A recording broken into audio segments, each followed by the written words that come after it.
Mau ai foi male ata. Maua male mea fau e te le I mana malama I ai. Wha pula pula foi ni ai nisi vaenga. O mea lo o tutupu, I le lo tui fale, e le ngata I New Zealand ei, wha pena fo I Samoa. Ia, maso se atu nuu o le lalolangi. Wha talo fatu I tafa o fia o le kelope. Lo lala ma papa au ai I le pa ia maulunga o le tata o tunu. E le ngata I Australia, wha pena fo I so o se... si tete lava Australia, Melbourne, Sydney, whapena fo I Queensland, Brisbane, ia. Ma le lau mua I Canberra, Adelaide, Tasmania, Hobart, whatalo whātu le tātou Porklame, whapena fo I Western Australia, Perth, alole soifua manria I hatu tau. Talo whātu I Hawaii, aloha to all our friends and families in Hawaii, o le siufonga le rei o Samoa, le radio Samoa, lima I vitolu, a mo I Aukilani, ia me se foi le malo tele o Amerika ma so o se tete io e ua alala ma papa ai I lo tatu o tunu fatalo fatu alo so I fumria malo fo I le sa ili malo o le ala fo le na wa lai o no to ai tau malele ia ma ua malanga ma mau I tafai fio le kilope ia o le sa ilinga malo o fea la le matafa nua o fea fo I le si o le fanua o fea fo I le fongatia o lo ta seu ai I le tunu ono o lau sa ilinga malo fa talo fatu le tatu por kalame I ate oe ia fa malo fo I le ngalue malo le tau atai ia mese le ono sa ia e pe ono fa ia tu le toi po malae le tulango lo iai le vavao le koviti ia ma o sei ti ai lo tatu sa o lo tonga I mea tatu te mana na oi fai ia a o le mafai ona fai ona sai Ako o sa I pe lava, e le teimi e whai le tua, ia ma wala o tong fitinga I whai e ona tinei lea fo I whabai, ua avea mawhili o le lalolangi a toa mātunu ese o le kelope. Ia wa o le mawhai e ona whai le lei ia malanga e whetaloloa I lea tunu u mai lea tunu u I lea tunu, o whe whaataua inga ia a wa fo I le tamao a inga o lea tunu u ma lea tunu. Ia mese, o le sa tonga masani o ngā ruenga e whatino ina ia mawhai. Ia, o na maua lea tina e le lei o le ainga, o me tausi e le ainga. O le mea ngā lea le ngā whaariri I tangata. Le pa ia mawalunga lea tino lo whaafonga mai mautanga se ngasa mawhale o tangata mātutua. Pātalo whaatu. Lau tō o auna Savea Pesta, tā māle langi le urua I ri I se iuli. Ia, o le tātou mafuta se I pa ia fo le kaime malia I loko. Ai kama le lei ama I kenga le lei. Kau ke on ai lava. O le fo le kaime. O le asu e me whai vai o kako. Ia kako whele lei fo I la ia lea. Malo le sunga LJ. Ia le soson fo I le tātou ngā luenga le nei au hauli. Ia ua toi wha le lei I le tātou sound. Ia wha pena fo I le sila mai ma le vava I atu. I le pa ia maulunga o le tātou. Tano.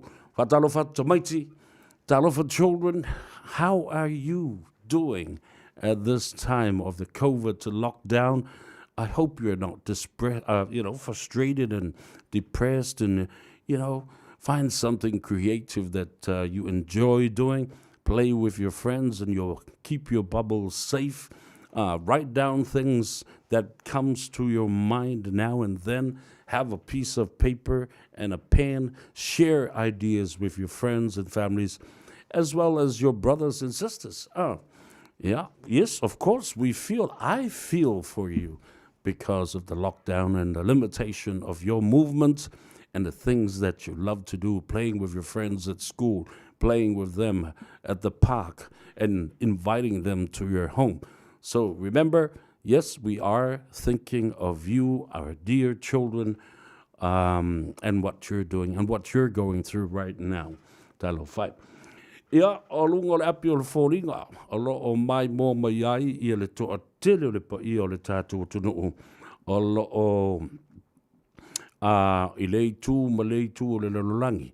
Facebook page, o le Radio Samoa, le YouTube channel, Twitter, Instagram and other social media platforms that you can get in touch with us. Linketh, we say talofa lava to you all. Yeah. Fio mai o wa ole o le Tanoa Ava. Ia e palu ai le ava, e lufi ai. Ia na tapa lea i po le tai au le ua, ava mua le atua i lo na alofa mlo na anga le lei. I le lei aso o mawhai i ona tātou penei, fei loa i luma le nuu ai le o tua o le nuu. Ia o po e o manu ai le o po e o mala. O le wila ua emo lau le lei i lo tau soifua. Ia ai le o le wila fasia. E pe o upu i le tamalo tunga. Tangaloa tunga manu vau. Nei te heau. Ia o le fifianga le nā. Toi mō fwoi na manosi. Kako mai fwoi kau ke lui lui. Tu o e tāle tātou pese le nei. Ia e whaamanuia tu oi le ai. Ala o tango e matua whaifa le leile kako kala lea le local news lea. Se wawaipo le ale tala lata mai a papalangi e uwinga e le COVID-19 ia pe iei fo nisi wha mai fo. New cases in Auckland this morning.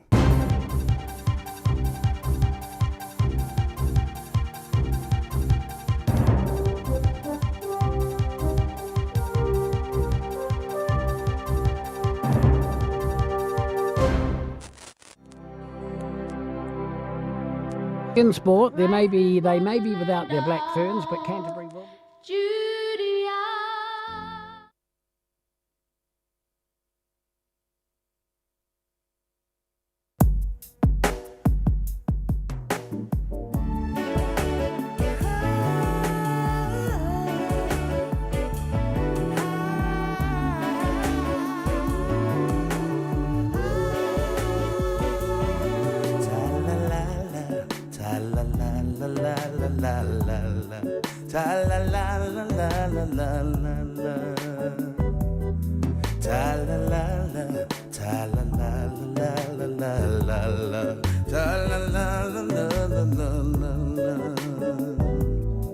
Le masina uava ai lunga o maunga mafau ngai le uma le masina uava ai lunga o maunga mafau ngai le uma ta la la la ta la la la la la la la ta la la la la la la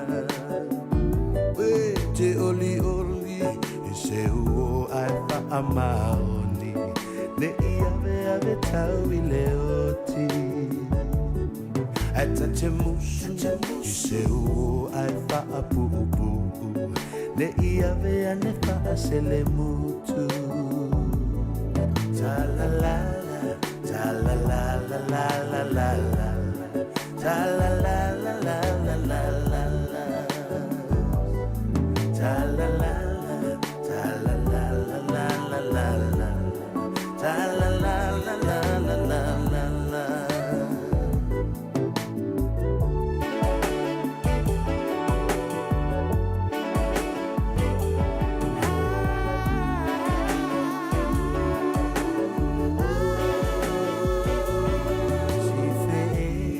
si fe tango i lo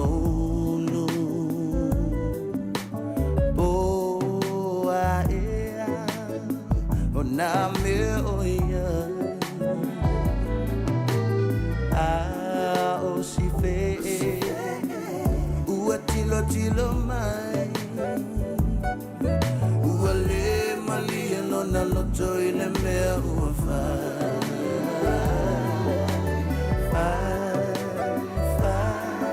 le mo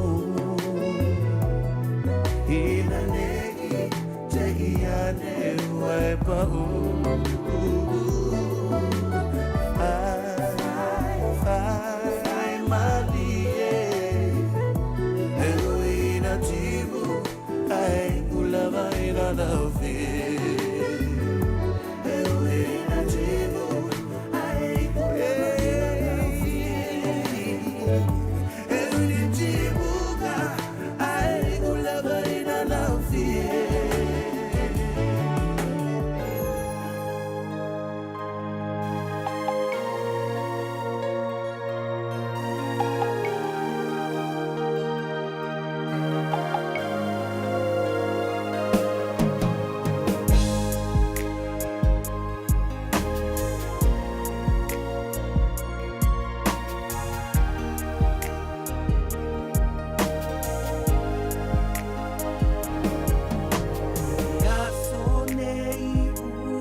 Se foga mate ko fio le uso ya Eddie Soane e na ua 5 minuto le ua te ai nei tu lai tasi le mawala tātou talafou le na i vai whanua i le ngana Peritania e whaingo fio na tātou i loa.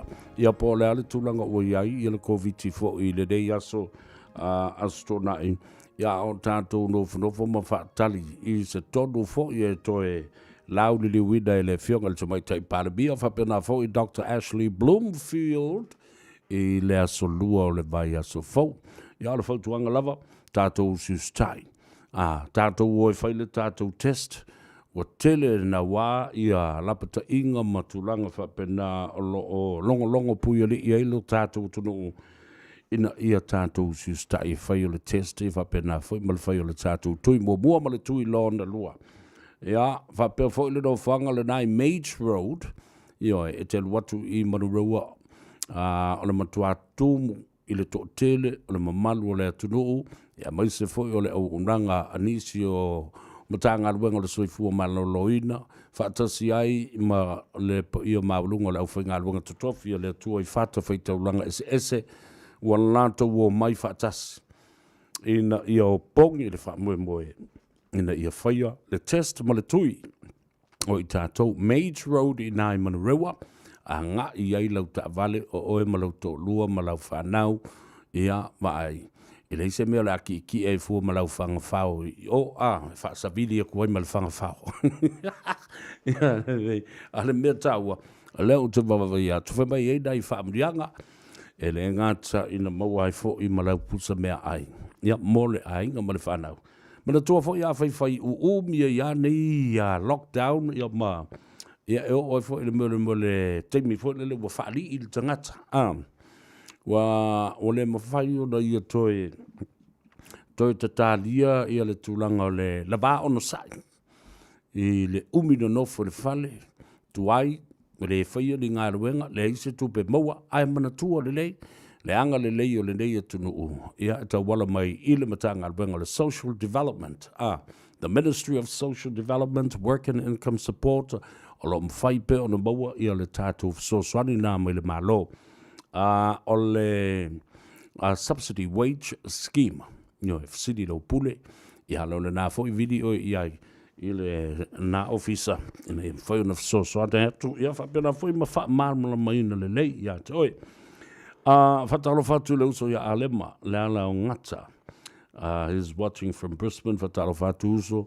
O le awa savoi, vasa, matalena a Peru, ia whapena fo i pina, Ioane whamai pina, whapea ka ika ai a ngei, a fo i le isi kako, o whatu aua te whatua tua I titi. Sa ngā lulue, hile iku o pea I kongu, I pese vai lusi fo I lele le koviti ua fo I ngali ia isi wae o re kako la.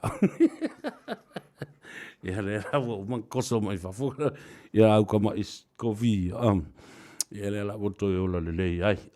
Peti maura ti a tuitea, whatalo whatu, John Leslie from Charlestown, maloli le soifua manuia, ia whapena fo I le ia maulunga o le tātou tunu, o mai mua mai I nai Melaponi, Australia, ia whapea fo I Queensland, Sydney, ia o Darwin lisi vaianga wanga I tātou, Canberra, South Adelaide, Perth in Western Australia, Kalgoorlie, Toowoomba, ia whapena fo I o Addington, Addington, o tele fo I lau fai solfangua, ngā uongo fo I ngai whakaripo le ale tu, Zaso e whaalau mai ele tu unga fo ile le Melbourne Cup le masani no whaia ile vai aso mua o le masino November I tausanga uma ia ai te talitonu ia ua malo lo le fo ia solo fanua la tu ia o le fia ka mo e ua I fai fo ia le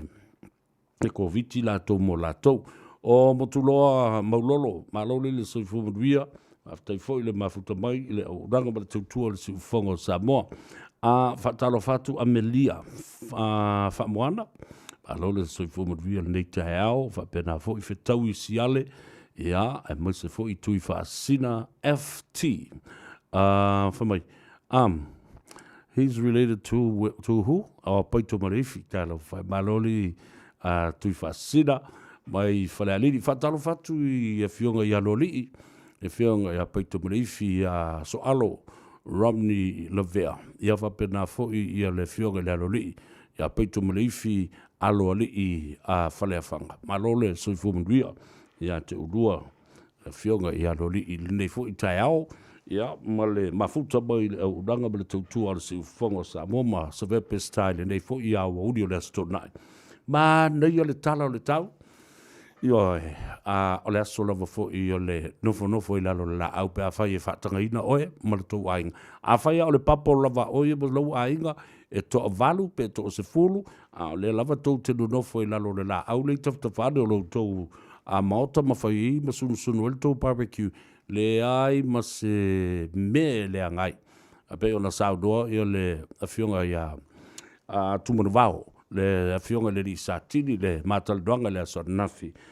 A tau sustai lava o tau ia o lau tau lava a inga le o oe mare whanau ia e nofo I lalo o le la au lea la te late le tau whale I le paka le nā whai whale le el tau barbecue tau ia something different to get away from the house and you live right next door to that park. There's nothing wrong with that. Stay within the means of your bubble and enjoy your barbecue with your own children and keep your bubble safe. Ia, nāna ia le nā. Ai, o le talo le tau, o le amatango fia lava le aso le nei, se ia o lava fo I le fiafia nea nei tu mau, ia le mawhanawhana o le vevelo le la I le sefuru male iwa. A o lai le fiafia nea nei o na se le sefuru male lima, ia o le talo le ngātai whale, ele o mauani ia, a lange whangoka I ngale se whare ia, ngale whaingo fia, na ave se se anai ia po le ala fo I se tau mafa o le ngātai whale ia ma whi ngoto le sami ia o le kwa maanga ia le ngā o le tulangolo iai ia tātou wia I le ngātai whale o oi Waitemata Harbour o leina uma ia e leima se ia o alu se si mea o mai whai o lātou tui o le COVID I le stadium fo o le a Waitakuri Whaasolo mai I ngā te whale o Manukau Heights, ma le Manukau Heads, o le nā fo I leina umai e o I Mates Road I Manurewa, e whai e o lātou tui, Mea lare, wa vai le vave ke le ngau suska I e whai o la kōkui, au kā kou o ka ngaka o le wheo ai. Ora makua mumusu wa e whai le mea. E ronga le mea fo le whapea whamai. Hei, sau, wakulau wa foi. Wakulau lima ka lale a sau e whai lau kui. Ale ronga foi ke foi. Wa kia ua wal menga le utu lai mai nei. Wa tau walwala au o tau mai. Hei, ia ke fi whai lau spu ka la a sau se whai lau kui. Ka fi isuli. Ki hofu ia ia hoku. Ia ai o le mea le na ua tango au i le malo. Whapena fo I pulenga whai tu malo. O vaenga o soifua malo lo hina. Ia ma tangata tei tō tas whai whi au. Whapena fo I e kalesia maulotu. O leo ua mai. E o pongi whatasi le nei whamoe. O le tātou pulu liba whatasi. E makua kele eili mai makua kikinga whalelei e mara whama I le COVID.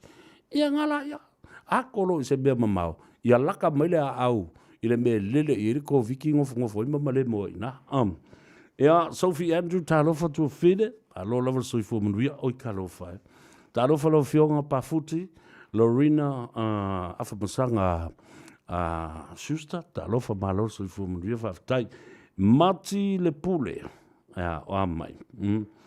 Wa o lau pepa loko ka mai.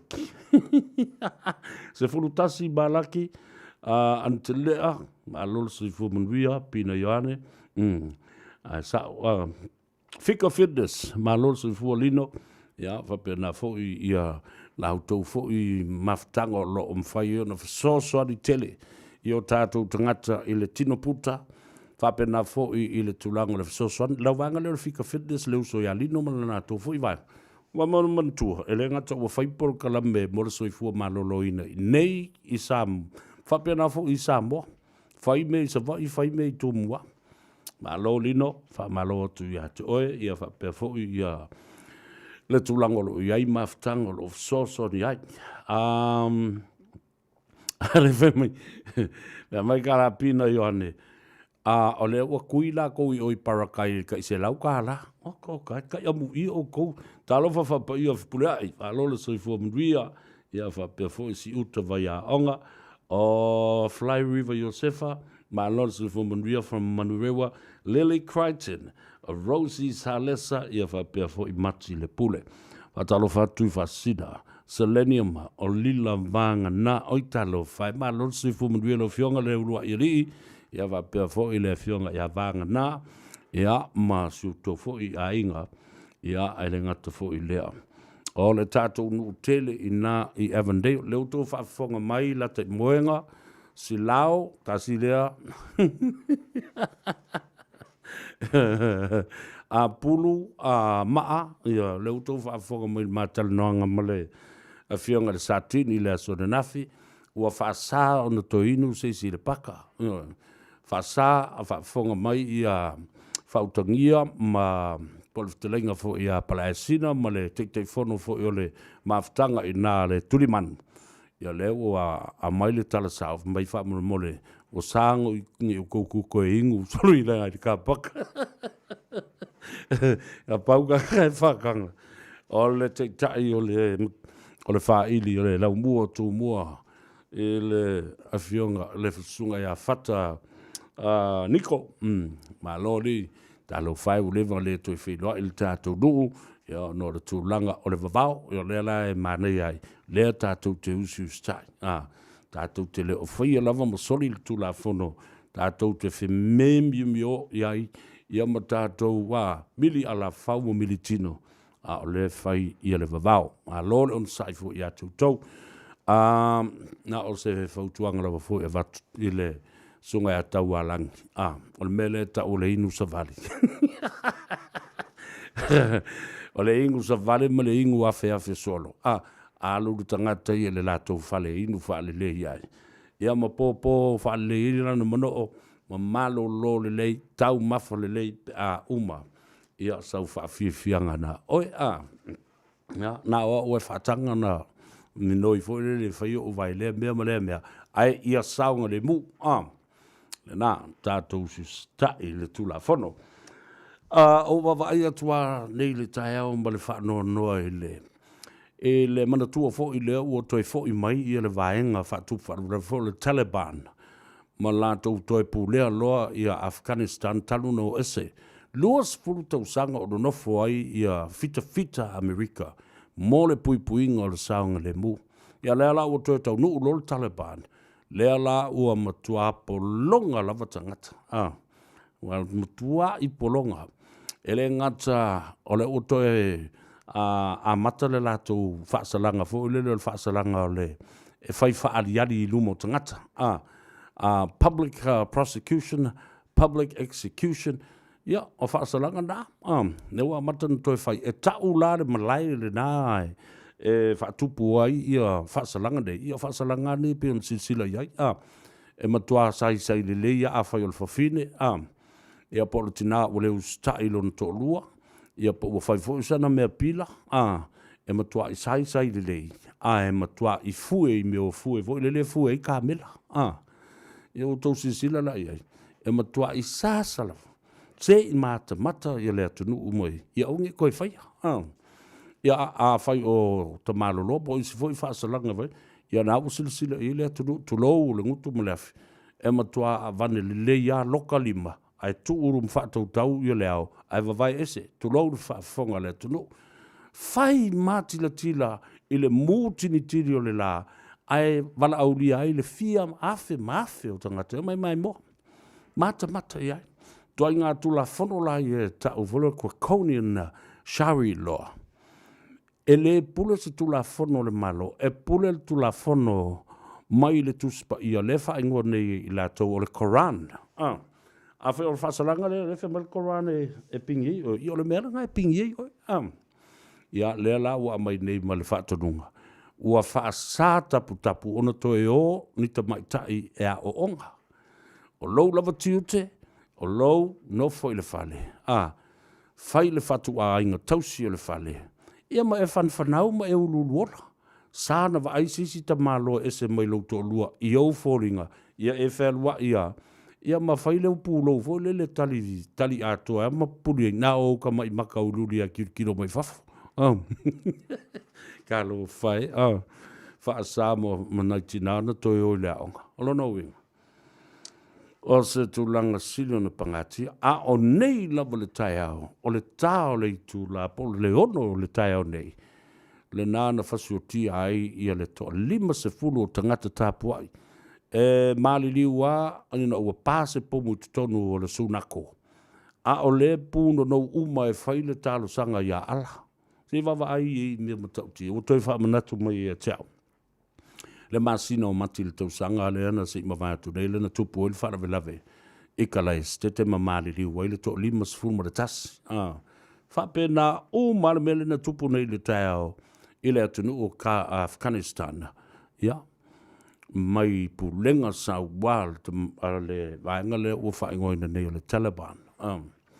Tātou whaftai tātou i le atua, ua vea foi le nei atunu o tātou a inga lona lua, ua vea foi matofi o Samoa.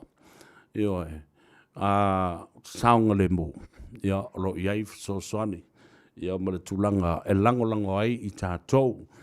Ia ma pui lo tātou saurotonga mai a tātou. Ia a lele la e so ona fai e isi tangata. O tau sila lea i a tātou la lea ua au mai nei. Ia ua musu isi e fai o la tui. Ua lea ia tau whaatapua inga. A womana o lui tau atu ia nisi o whaife au. E ona ia le whaatonunga le tau whiowhia i o lātou a lātou au lotu. Ma lātou ma moe ma tangata lotu o lātou e kalisia. Whalau mai. Ia mai se whaamamna manga pe ma fua se au o tau tau whiai ia le ma moe le tua e tau na pepeti ma malosi ma moa soifua maloloina. Ia awane i o wa o le mena na tupu. Tau Yesu e whaamalolo mo i la tau ua puapua ngatia. Whaamalolo fo i le tulanga whaalea nganga i le mea le tangata ua aie puaalo na o langa whaalea nganga.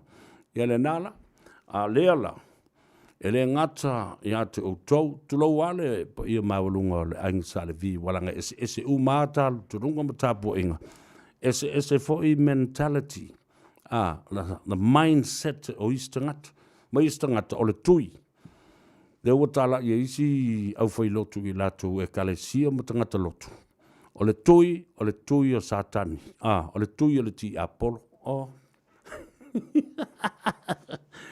Ioe, a le mea moni leo o te whai atue nei. Ia, wau tau tau fia. Aile a ia te tau o le tangata lotu.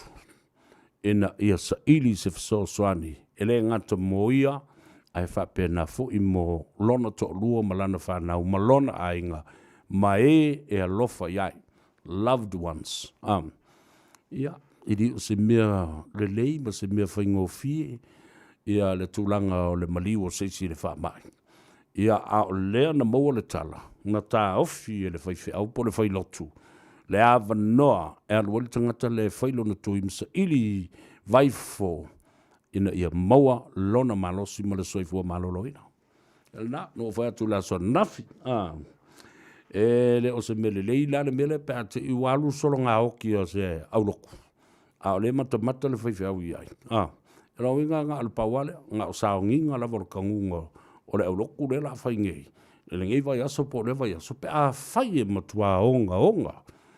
Ia whai ngā le wha mai lea, ma ua le o toi iai sisi, sa tātou tau whai te talo i le tua. La le mea kako kau whai ka kalo i le kua. Ina ia au maia se tali, au maia se fofo, au mai se vaila au, ina ia mawhai ona tinei ai le nei whamai. Lea le tali le atua. A mai lona poto, malona anga waa, malona to mai. Wha scientisi, ia lii mata mai tai fo mai scientisi po poto. Ina ia whaia le vaila au. Whai le vaila au. O le tali le nā. Ia whaia le tui. O le tali le nāna, lai ona tātou tau whai te talo i le atua. E au mai se tali, ia ma se vaenga e pupuni atu ai le nei wha mai, ma te te atu le nei wha mai. Ai wā. Lona winga, obviously, e le te talo nisi whai whi au, e au mai se tali o le mea lea. Lea la whai wa au mai le tali o le mea lea, mō le manuia o tangata lau tele. A lea obo mosu e oi whai. O fai kanka au ko kui na ko mer ki apolo le me nga wo so kongu nga le men. Fa me wo fa ala kiki fa pengeri ki apolo.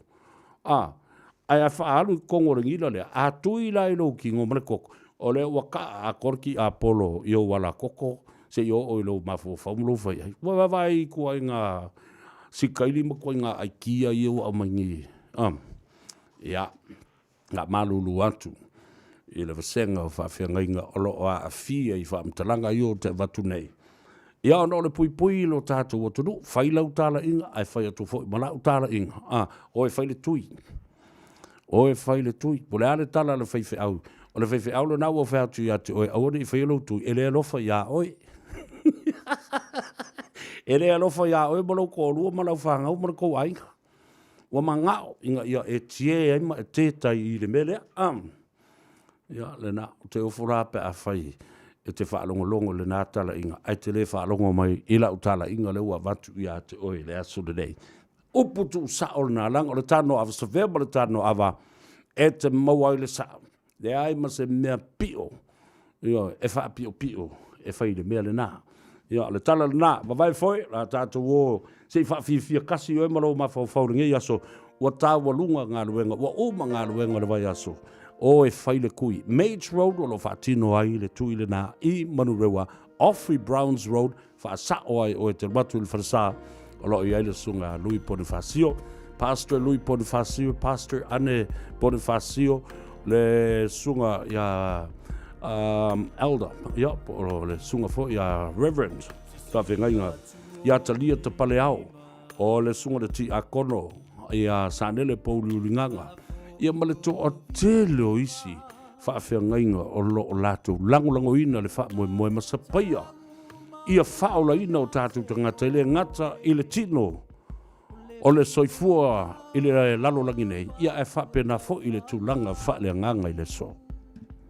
Toa tuli mai fo atu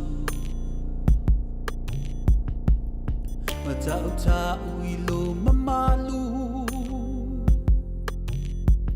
Aua e paia o e o vasaloma O le file mu ma le anga malu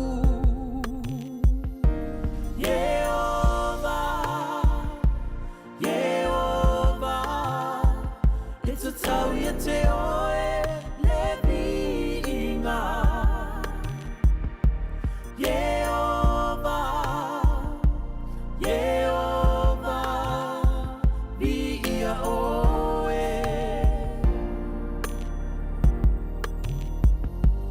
Wai ia ule tangata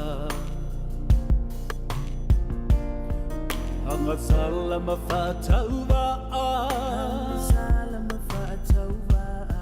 Wa e manatu mai ai lava Mawhai e se suinga I lo uolanga Whainga tāna olu atu Sili sili e se olo mamalu Sili e se olo mamalu Ai o na olo maliu I le satau Matala maya I le fitito anoa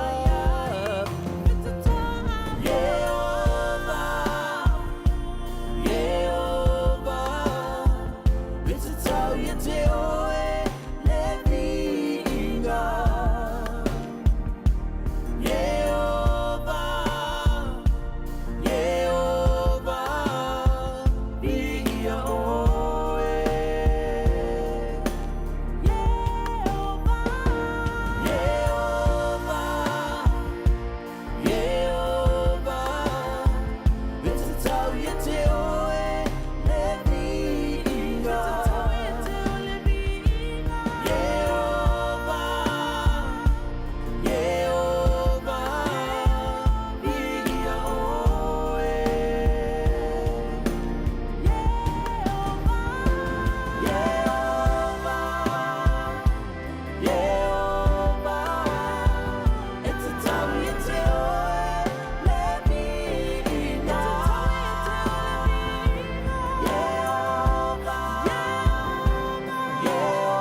Yesu elo Ya le na fa fianga sui filoi mai le uso ya ane seto ya wa fo i le fa no fo fa fia fo i malo ma fo fa ma te to lo na o ya nga wenga le aso o le ma futa mai le sunga ya mani fo ma fonga tau moli ma se la to ripoti le fale ta vale le car for you balon so fo ma ria fa table fa no mai mani ya fa talo fa tilo fiang sabe se po le fa fonga anga so ta to tu le yes ma do la fo ile na do e ma ta wa ta ile yes ma do la ba se fo man le la fiang sabe ia sauno ia se tūlanga walo ba tu manei le tala o le tau i tua nai fa ngā le tātou Facebook page ia ma le tātou numera fo le se tongi ia ma maua i le ava noa e whai ia au tau whātala noanga ma tātou customers po le sao le rea ia sao le lei ia e pe ana silfia fo le tūlanga o lo tātou ia i le wha mai ia o e ava noa le tātou numera le over se la lua fitu 5 o nuwalu e te wala au mai ai po o fio mai fo i nei ya lo ia ile tu la fo le lua mita ya e fa ite fo i tato sa va di fo i tono tato lo toa ya mo fo le va no te sa va ya e ona e tu malanga le ya po le malanga i no Facebook page ka fo i mai sa ai mai sa ta vale a lo i nei tato o fenga bring up so swani mo oi sa sa dingo sa ta vale mal tele ano no yo ta vale isi tono tato lo toa o wat se lau do fitu 5 on valu ni mera tatu telefon ia ai fa sta tele sa ve mo mato o mo fa ya suspicion ne ya so tatu o nanga ia manu te le ina a mga vengo ne ya so sa ve o fion ya so ko ia fa so fo ia fa pena fo il sunga ya mani ya ma le tatu li poti le na va straight to the point ale me la pisit ka malo singing of ngai ngo fo le wa applications tangata o le ngalo ya te oi o le lato tuatusi o le lua iva malu se yo o ile tolu se lau wa fo il falta vale e fisi tele wa tu fa tasi la lato lo toana e lua ai te tau na e vala au mo yai on tau fio file o lato te ifau ai te tala i le fai to ai te fio tuai o valu se lau lua fitu fa iva ono valu o valu se lau lua fitu fa iva ono valu. Ia, o le da, le tātou li poti na mai whatalo whatu a Niva Niko, ma lolo sa i fumaduia, Yosia Yang Tunga, Lei Chan Ahau Lawano, ia, whapena fo ia se furutasi ma laki antelea, ma lolo, le sa i fumaduia, ia, whaptai fo i le mafuta mai, le Lafaele Fenika, ma lolo sa i fumaduia, le sunga ya misa talofa misa John Crichton alo lava le soifo mdria faftai le tuafine ya le ulua ia li la vangna ya fa perfo ia le fionga ia vangna ne mia ia ma su tofo i ainga ina Canal Road Avondale talofa tu le telenga late buenga ia fa perfo le tausi atoe ia le uso ya apulu Stone Cold malo se fu really apena fo eu to umalava o mafuta mo le tato nu masani o le nu oli i Avondale lo on sai fo i ngarwen ya me se fo le vao pe ona fenga i fo i botato o selenium se la faele fenica fatalo fatu ya makefili la faele tona malo se fu ya to umal futua mo la ngali ya male mafuta mo fo il tato por kalame Fa'atalo fatu Salt Lake City, Utah. Fa'apena fo yo tatu ainga malavolo alalam papa au ina le tofina ya Eliza.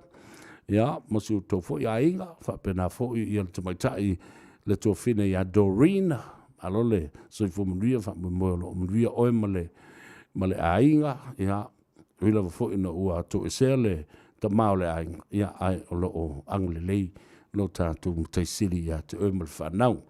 Alaska, talo fatu nei o tātou ainga Alaska, ila pita nuu po le stete leo, Anchorage, ele ole angry, o Anchorage, ma ina e Blue Mountain View, ia ma lolo sa i fuaman via, ia te utou, Julie Niwa Folau, o mafuta mai ina Grandborn i Melbourne, Australia, Pepe Sili Sauni, talo fai. Ia e alwa le aso ngi o lau ko suafa mo kua ko kere lava e mai la le fe mai se leni mai langa sol fangua la train e ka mo ile kuunga vole le Melbourne Cup ia o ke le longa la po le har ke mi o Tawipu Fretton fa mai o Taylorsville, Salt Lake City, Utah. Ia o mafuta mai ai talo falava malo le so fu ria ia pa mamau fo i meu to wanga ia ala file Fenica alo le so fu ria tu fascina ia ala tatu wo talepes as ili seven no tala no to le tatu so telenga fuata tongsi of Pio Wilson ia mo le tatu falata vale na o fa ngoina le Omega Cars. Enjoy the music. Le uso anseto ia va pe voi le faletua ia Sonia. Kako se siva ia.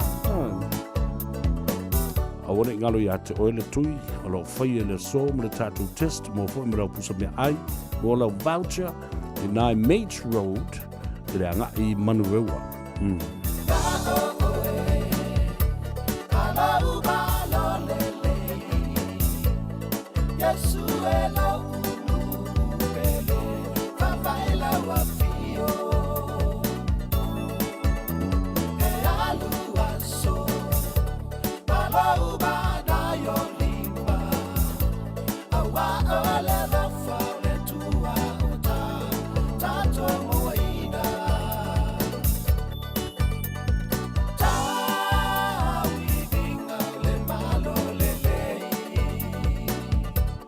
For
kaloki, o tamako, o le aniani sainga, ia ave iai mamamole, o sosisi, ia, mai aku iau.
Le na whawhiwhianga mai an seto o le kuka ale whaile le fiafi.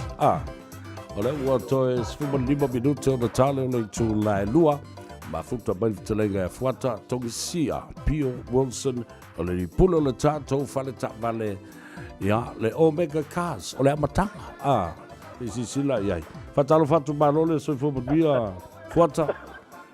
Molo mia o mole ngar wenga le yaso e mane mai se fo mane tele le suro la ya e fatalo fa la talo fa la fiona pesta por la sunga foi sabelo tu like mai le foi pa malu la mata tu atunu yo e sale la sa no anga o le meka la matanga male matanga yo me uma yo e ati fa so tava le ye mo mai penga tio le sese yo e ala ye tongsia o i fa popo e male so sange tongsia ya oka o venale la ia fa malo tu atunu fa malo foi e tawa ta ia Savea ia va pena fo i lau telenga tungsia ia o le aso fo i mule tavalunga e ngar wenga le songa ele ko ia se va vivali ia la le fai malia le isi ia le ia sa no ia mai le fa utanga e fa fonga le tunu e fa le fulu fo le yaso tu sai mo le nanga mo le tutua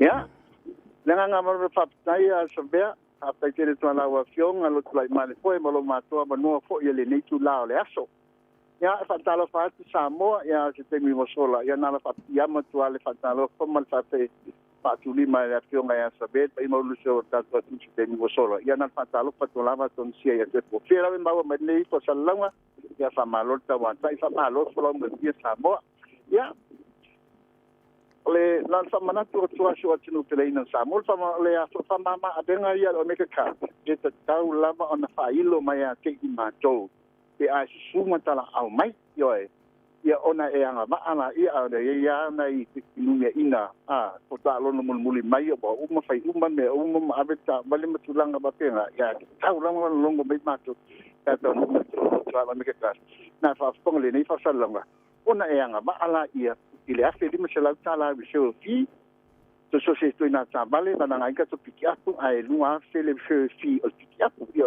lua fele fi piki apu por YouTube per fa tau piki apu ole nei pe atu la pasa langa ya le fantali e pepa ki sai ni fo ia fo wenta fo we drive langu luli pasa in de la mo moli fle la to fo we drive le foi patali sia singali kan taswa mali Samoa ia uma mai a fo ina sai nia pepa ma tu sa lo yelo na la o se le ni na to fenga na lo pa le meka ka le covid Mali. ia fa mo ia la so se sia ba io e se tasi fo tama o tua te lu se fu le min te talwai ia na su mai ia fo ia e tau a tu la na se le ni e a se li ma se la tala il fa tanga le ta vale io e fa tanga ta vale sio na alo di pale po na po ai ta dia na tu fa le ta vale to bea Malo. ko kele ai no fa mo ia nei fa mo ia nga ia ava pe wa elo to fama fa tanga loto ya ti ol mama tinga fa pel no folo io la mele va la me ya tom sia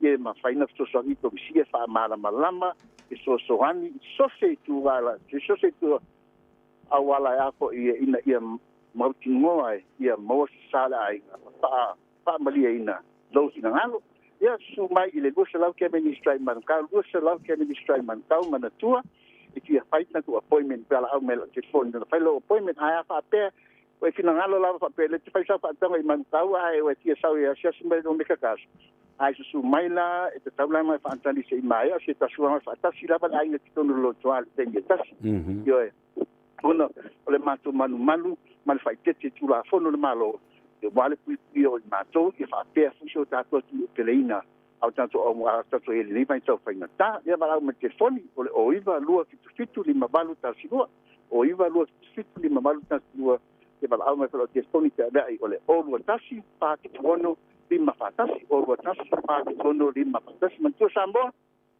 ta male te fatau tono o me ka kas if you service on the fitness registration male service no ta male todo tau sang ma tu te vai a fu ia tu langa e a pa tai tele lava so ia tulonga lava pa ia mau sampai nga eu so ia ana dia tele lava fai wo toe a pato pampa so i poia Alo fa te tele lava i manuia ngal wengo toe ia mai se fo il sapati la so ta au tung sia ia fa tai ia fa so i fo ia mo te miden na telenga fuata le to fa ia tung sia Pio Wilson ia mon tato falata valle ndale Omega Cars ile tuatusi lua salau Cavendish Drive in Manukau ia mana yalo vala au ia vili ele telefoni ole olu tasi fa fituono lima fatasi olu tasi fa fituono lima fatasi ia ona faile ole lua tutuunga ia male temi te lua feilo iai ia mafapena fo iona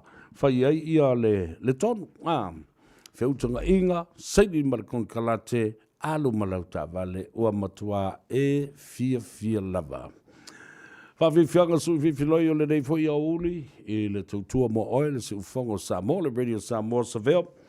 Ma le Tanoa Ava i le nei astona i e te maua i le sao. Whamalo whawtai le to te le tātou atunu ulo ilunga o le tātou proklame. O Ioane Alessana whapea foi i a Tavita Leo Mika te leni ia o le Teina Ronda. Talofa Ronda. Ronda Wright. I love say for man. We are also one of King of Sunga. Sunga number 658. Talofa Baloso for man. We are. Ofele gave it away or in Tamaki Makaudo. Lele, la life and la somebody voting I told Tara Park. Nice for you. I fight. Oh.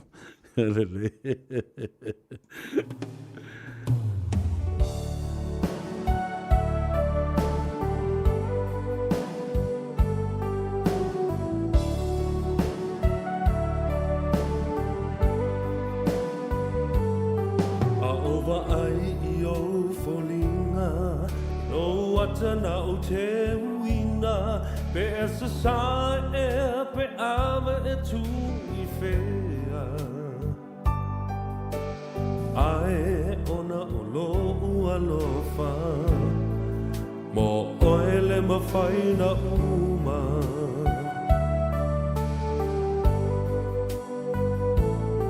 ta oto I foi le pongisa e whaangalo le whaingata I mana tu a pea o folinga Ai ona ulo ua lofa O oele mawhaina uma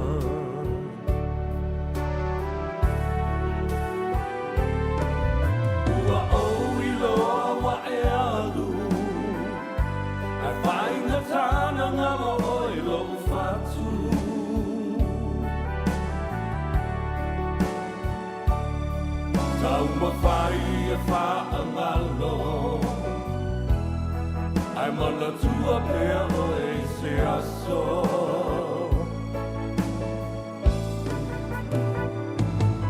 pea o tau talele sao e manu malo la lau manao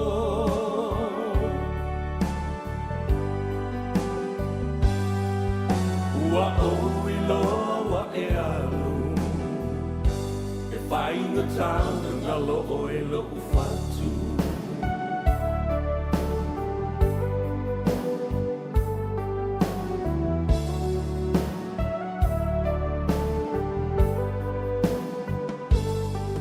tau ane o la uva ai o loa tutu whaatasi mai ma la ufa alonga wa e wha atofa mai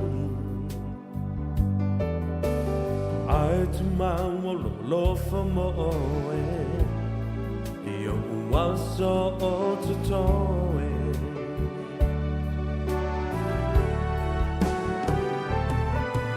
ua o iloa wa e alu ai whainga tana ngalo oe lo ufatu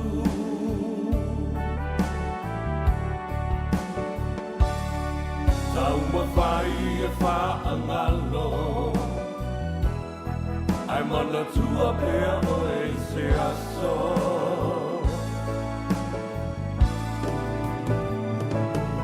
pea o tau talele sao e manu malo la lau manao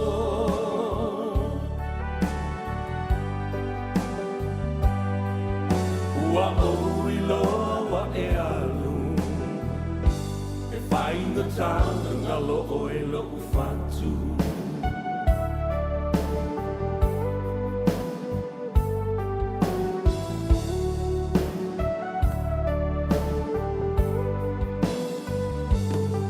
ta o toi fui le pongisa me whaangalo le whainga ta ai mana tua pea o fōlinga ai ona o lo ua lofa ua mafua i nei mea uma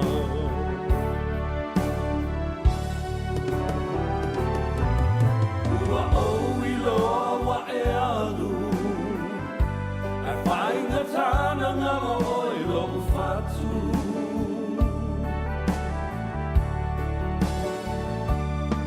tau mawhai e whaangalo ai mana tua pea o e se aso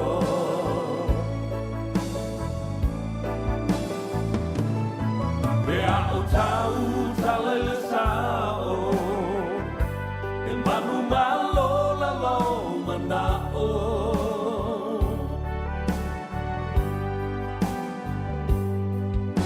ua o iloa e alu e whainga tana ngalo o e lo ufatu ai whainga tana ngalo o e lo ufatu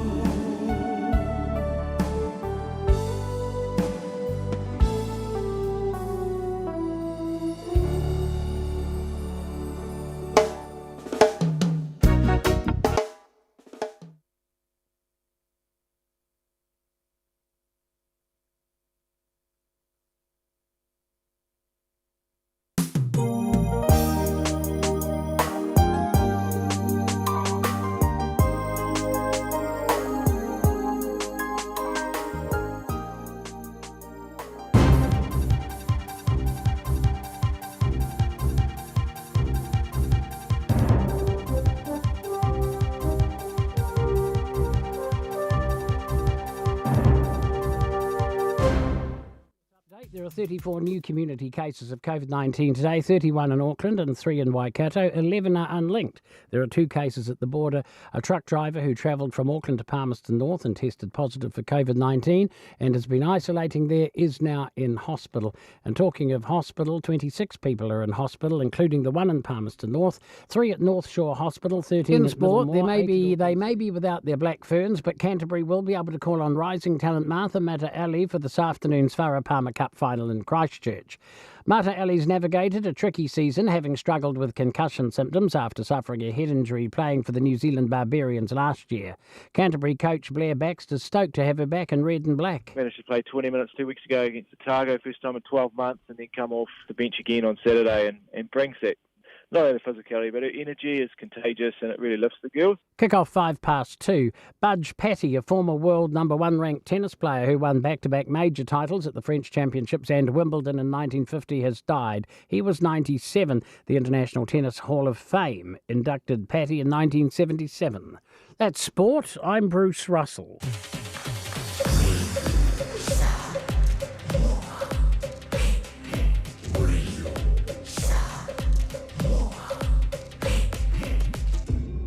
Noiva tu, amo.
Jealousy. Oh,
pese fa ile lape mata alonga ulima masisiva mafuta mafia fia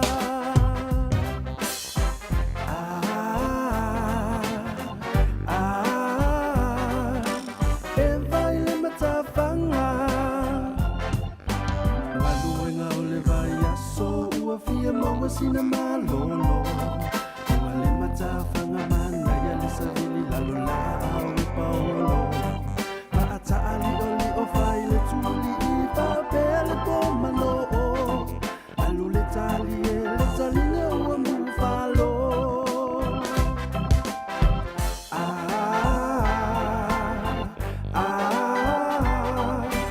Evaile Matafanga.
Ora se matawhanga o toi te tā la i le teimi le nei.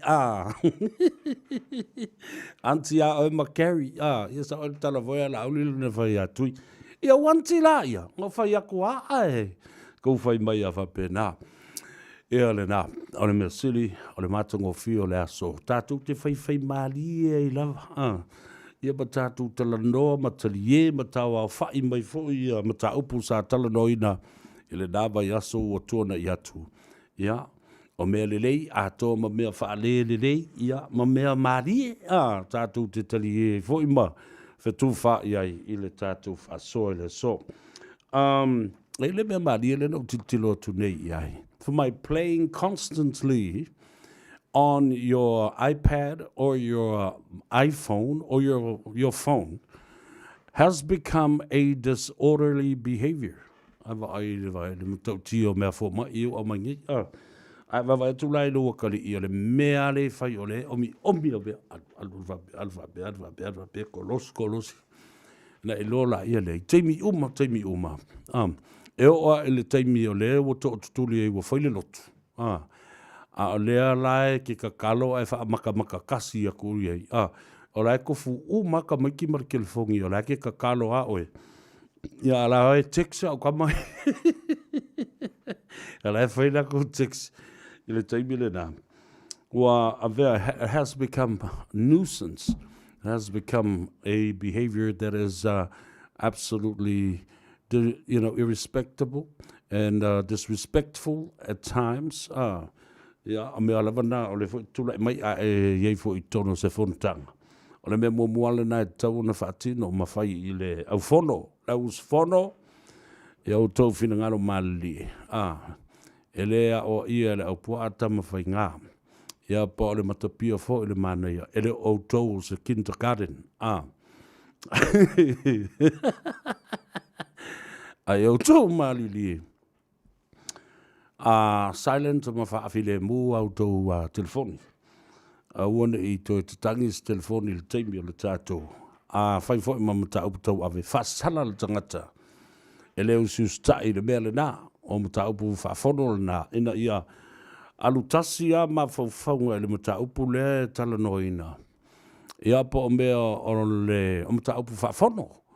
Ai le o le whai. Ia alai ki lingi ar kelfongi a lesi malaka alo alo alesi kanga le text. I lana telefoni. Tele lopo o le ale tau o mea lai whai. Le ala le nao le tero me o fasili ma le whenumi a I o mata upu. E tala no I mea nei o whunutanga. E I o e whaatope tope a lesi tangata. Le ai whaatope tope foi. Malona le malamalama. I mea I e whai. Ia, vane le fua le malamalama. Ma mata upu e whai nei. E le iso na sao e tala noa mai ai. Ia, e le mata upu le whai. Langa le talo le telefoni. O le mea la. Ia, e tai tutu sala, tupulanga tala vau, ma ta maiti. Ma tātou tangata mātutua. Ia tātou wawa ma whaaloalo I teimi o tātou whontanga, ma tala noanga, ma whasota inga. I ma tā upu e onga mole a inga, ia e mai se foi o whaalapu potonga, ma me whaia e kalesia. O le nuu. Ia alu iai, ia le mawhau I ma tā upu e tala noina. Whai whon tātou whaasoa I fo I le nā mea I se teimi muli mai. Awa, o le ngata I le lawe vea ai, I lunga o le awala. O tau si sila na o iai ia atau telefoni I lunga o le. I lunga o awala. Entrance and exit. Me se alu whale tulo la alu I lunga o le motorway. Wewa I ua tu wai le lau papa te lea o le atau le telefoni. O lo whai mai, leave the phone alone. Tatia. Pulea lava mulea. Tatia le telefoni. Ia. Ono le manu manunga le nā. Lama tia ai o le soifua I le ngata ia te oe e whapena fo I e o lo ti e le ta vale le te whaafoina. Whaatasi e maisi o lo o wheta aloloa I lunga le ala tele. E ke iawa e pomunga kunga kua po luma po au tafa. Ia o le alu lau whaikau kelfongi ma le whaingo lau kelfongi. Wa vailai, a mata mai ta vale. A le wo o mai tonu ainga. Wa whaalawe lave. Wa vea ma meo mata upu whaalawe lave folele. Whaati ngā mata, whaati ngā talinga. Ia elea ia sesi o tātou o sāwai. Ia e pe o nei apopo inga nā. Ai pulea oi, pulea oi. A whea koe whea mai o lea ia kau, o lea, ma lea, mana e pulea tangata whea. Ia lei, pulea oi. Nā o se whautuanga e watu o tafa. E te sila tutoa iai. E mānei e pā e le sala e le se lau kāla. Ale o le nā, sau oi ma whai mai ia le tau mawhtanga. Whai mai se teitai o le whono lea. I le si tau whono tanga e whairoa iai. Tā ua le nā, whatalo whatu ia Mike tu ngā sala. Lupe tui le isu. Also for Manuia, Rhonda White. Right. O ina isu ia whatu wawa ai atu I o lātu suafa I lunga le. O Whetaui, Siale, Tala Falava, Malol Soifua Manuia, Amelia Whamoana, o Tui Whasina, Tala Falava, Rex Levai, Tala Whatu Whatoafe, ia, Rex Levai se tā, ia ma lea whine ia Shea, ia Malol Soifua Manuia, ia te utu umalo o nalampapa au mai le lo, e kalai estete le ai o Keriso, ia whapea fōi le tau le tiolo o longo ai, ia e pa ia mawalunga o Samoa lo lalampapa au kalai estete, ia whapea nā fōi I Dunedin, ma Invercargill, Ashburton, ia tele li o tau, e meise le sunga li whatonu ia tuulua, ia whapea fōi Alex Fido, ia maleuso fōi ia tufunga momoti, ia meise le tautua ino le tātulu, whale o loa le nao lo o whafoe le sunga ia sua whaioso, male whale tua ia whina, male no whaalo, le tautua Samoa, le nā ua mauai, ia mo le tātou vai o le ola, I nā mo o tau I kalai stete. Le stebi a ofo I se whaamtalanga I le vai o le ola. O le o silominga sui au noa malole soi fo munria fa after ya tu fo I mo lau fa mamla manga ye vai istanga tale wa fa pe mai o fa yo la tu AI e company o ma fa yo na la tu wo fo inatu ye se le ni fa ye le tui o le tangata fa inga ruenga o le taimi fo le fa ta wola le fa inga ruenga le taimi le te no fo ma le ese tu I fa tino lo tui ona te tonu le fa inga ruenga wa fa lango fo ma fa tu I la to I launga lue people depend on other people's work and contribution. E whalango ia isi tangata whaingaruanga I pū lea whaingaruanga, whare whaingaruanga, ma whare ngau si mea, ile ngā lue male tautua a le isi tangata whaingaruanga. Ia o le tāua lale na, o mela na o tutongi fo isi company, ma isi whare whaingaruanga. Ia tangata no nofo I le aso tasi o e whaatino la tūtui. Aisea, la tū te mālamalama lelei I ai. I le tā ua fo I le pito la au nā tangata. Ma tangata uma o le au whaingaruenga. Ia maualo la tū saunga le mō. Ia ma whaatino ai ia le au nanga ma le tautua. Ia ma ngā ruenga ma sani ai. Talo whātu le te leinga. So alo setu mua ma le Dr. Puni ma uto umalo ngā lue mai le tātou maketi Samoa I nai puhi nui. Ya, te lo to tele to e malama le ya. Pui nui na tu tia fafsanga I mai male McDonald I Papa Tutoi. Ya, tele le talo le fa o le ulu o le koko Samoa o le supoes. Le vai salo fo il nau ke vai ngau mo uma ina maloli so alo ma le to vaenga. Mila vai fale, talo fatu le tatu proclame le fa Reeves. Faftai lava mo le alo fa mai ina sene na e lu se la okay. And thank you for all those people that sent, sense and thank you for thinking of us that are doing and hosting these programs to, keep you updated. Le lau tātou lone fo I todos full far cases forward e tai au e au kilani. 34 new cases here in Auckland this morning. E tolos fulu tasi nei ia maisi fo I mai nai wai kato maisi no whanga. Ai, o le mea matau tia la lena tula I mai nei le tai au. O le news whaatope tope na whaia le poa na po. A le mauta o senate o le whale maulunga, ma le mauta maulunga whapea fo le mauta maulalo. A le malo o tutuila I Amerika Samoa. Ma le to ono la ia ta ua nei na afia mai le vairusi. E mafua bai I malanga ia hana taunu watu I Amerika Samoa. Mana tua la Amerika Samoa. O le tō tele au la tū tangata e nafo I Amerika. Ia, whapea nā fo I la tōlu o lalampapa au I Hawaii. O le ala, ua aluatu a wha malos, ua le mwhai ona whaile la tō quarantine, po le isolation fo lea for 14 days in Honolulu. The reason being, ma le mafu ango le nā mea, ua umar tupe. Wa umar merkap tups ule isa mo se manero if I the tongi hotels are very very expensive and the length of that isolation of 14 days has costed American Samoan government a leg and a head. Luos furumidi ota tala. Yo. Afufu atula iai. O se whainga siri o na taungata. E re ngata le taungata o whaletan malo. O le taungata o tau mafa. O whela ua inga ma mea whapena. Le lau te wawai atua nei le tai au. Ua amata o na vevesi i le mauta. Fole o le senate ma fsiringia. E le senate i le vainga. Ia o le COVID committee. Pe mafua sea, la le me ua mamai le me lea.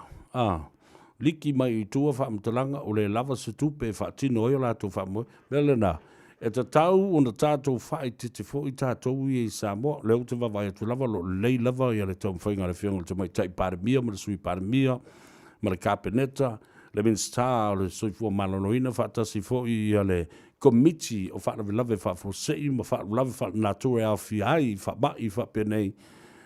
ina ia vave no papai i ai.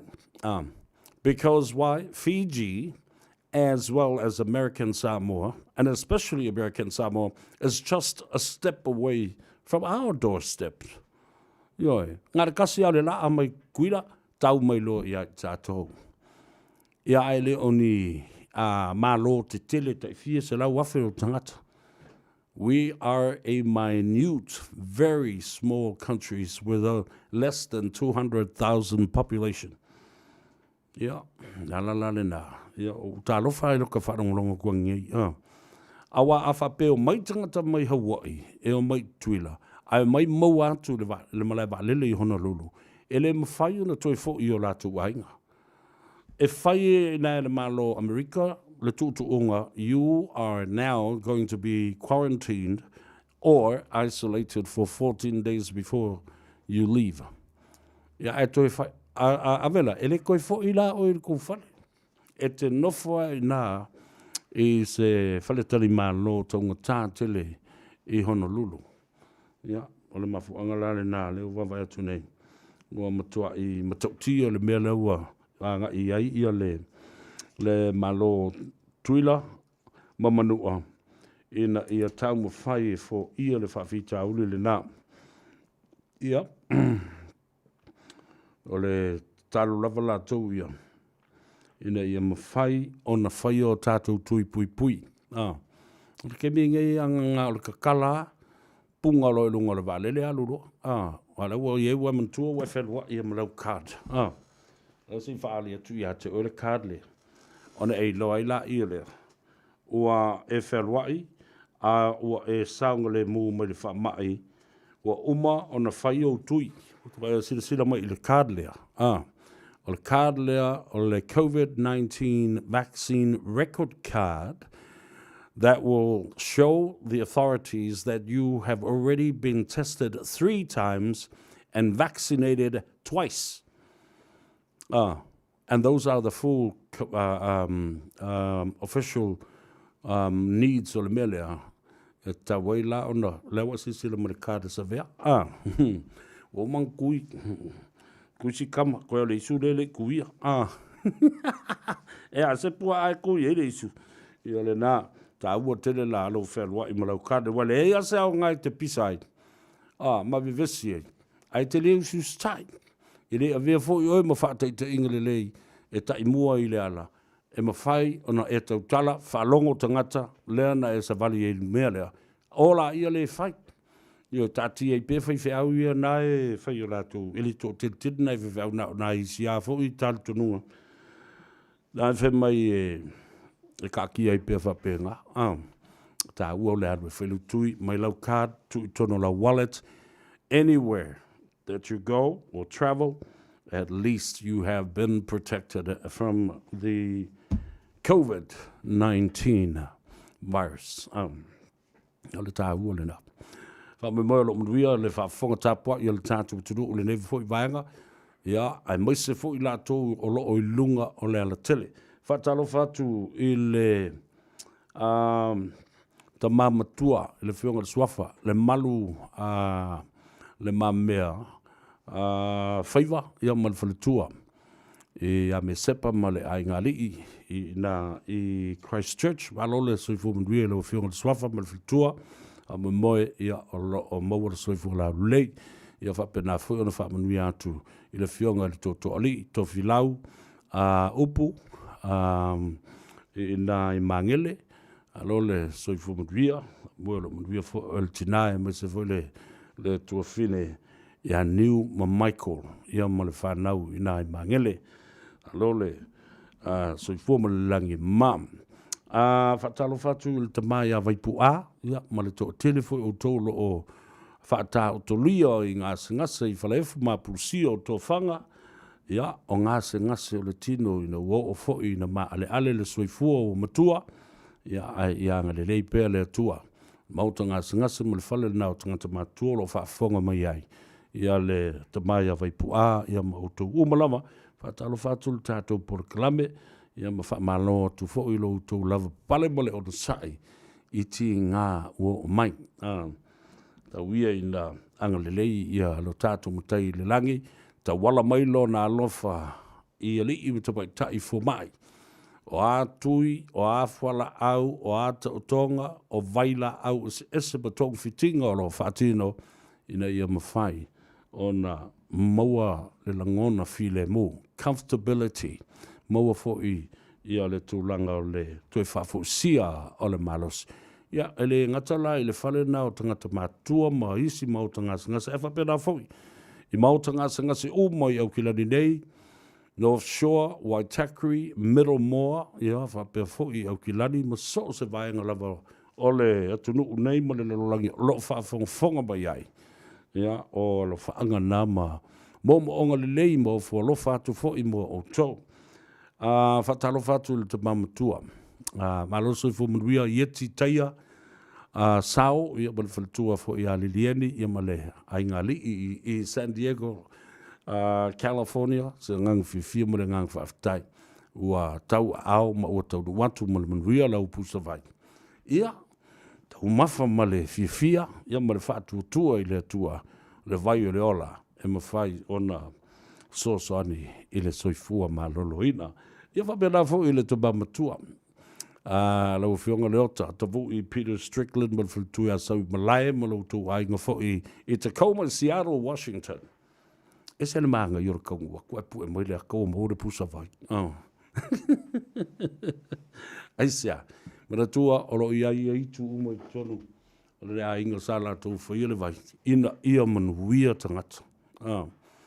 Ia le alana, e anu atu le vai, oro o pui puia, le taunu uatu mai le fia afe ma afe, I lunga le valele, se ia o le kuria, se ia o ina taunu uatu, I lau mua fale, ma tui atu lo whai toa, ai te tala mai, whaafei loa I le taunu uatu, le vai o le ola I ate. Oi, vai o le ola, moro soi fua ma loloina, whale nā tura, osi mai pau, o la au, ia o fua, whapena foi, o a o la au, ma su o la au. Ma lau o la au, o mea sa ola I o tātou, tua whale mo lo tātou sisi o manga. E iangisi mea kui, ia, o le olua tasi, lua iwa wha, fitu iwa, lua fitu, te text mai ei. Ta wulu suafa. Ia mana mea te alalai. Ia ona luatu whore o whaamtalanga. I le mea te anga I e mo I lau vai. Ia peki liwa, peki alwangi whore. Oe peki lau vai. O lua tasi, lua iwa wha, fitu iwa, lua fitu. Inu mana wha tutua. Ona maua leo lo maros. O ina I le mauta le fionga ia tuala le saoli. Tuala tau wātino tau pa'u mal whaltu ea peka. Numera Sfumalitolu Lappington Road I o Tara e anga I uma iei o tau lata iei mangele lata iei o tahoho lata mai iei Glen Innes Pam Ewer ia whapena fo I Papa Toe Toe numero Sfumalitolu Lappington Road I o Tara o I le pitanu o Manurewa I Glendon anga I le numera alua Sfumalelua 22 Templeton Place. Nai Glendon, ia, I Manurewa, lo ele tō whine a Malia Olive, ia, ma le uso fo I Iosia. Ia, ma le tamaitai o Maretta Sawanga, ia, ma le tina matua tausi o le ainga. Ia, Sarah Brown, whatalo whatina, Sarah, ala olo soi fua mruia I hati oe, lo lava pale ma le on sai, I le... nei foi vai taimi o le whainga tā o le vavao le koviti. Talo whātu I le tina I Aruta. Ia malona li. I Waimate Road I Otara. Alo le onsai. Ia. Ko kiki a, vai leo a matano māreia ia le la, ma aso mawhanawhana o le tino. Ia ma le suru mātango fio le la, le whai I fōi, ia tō titi o te loa lawa pe le tātou le level 2 le vai aso fōu.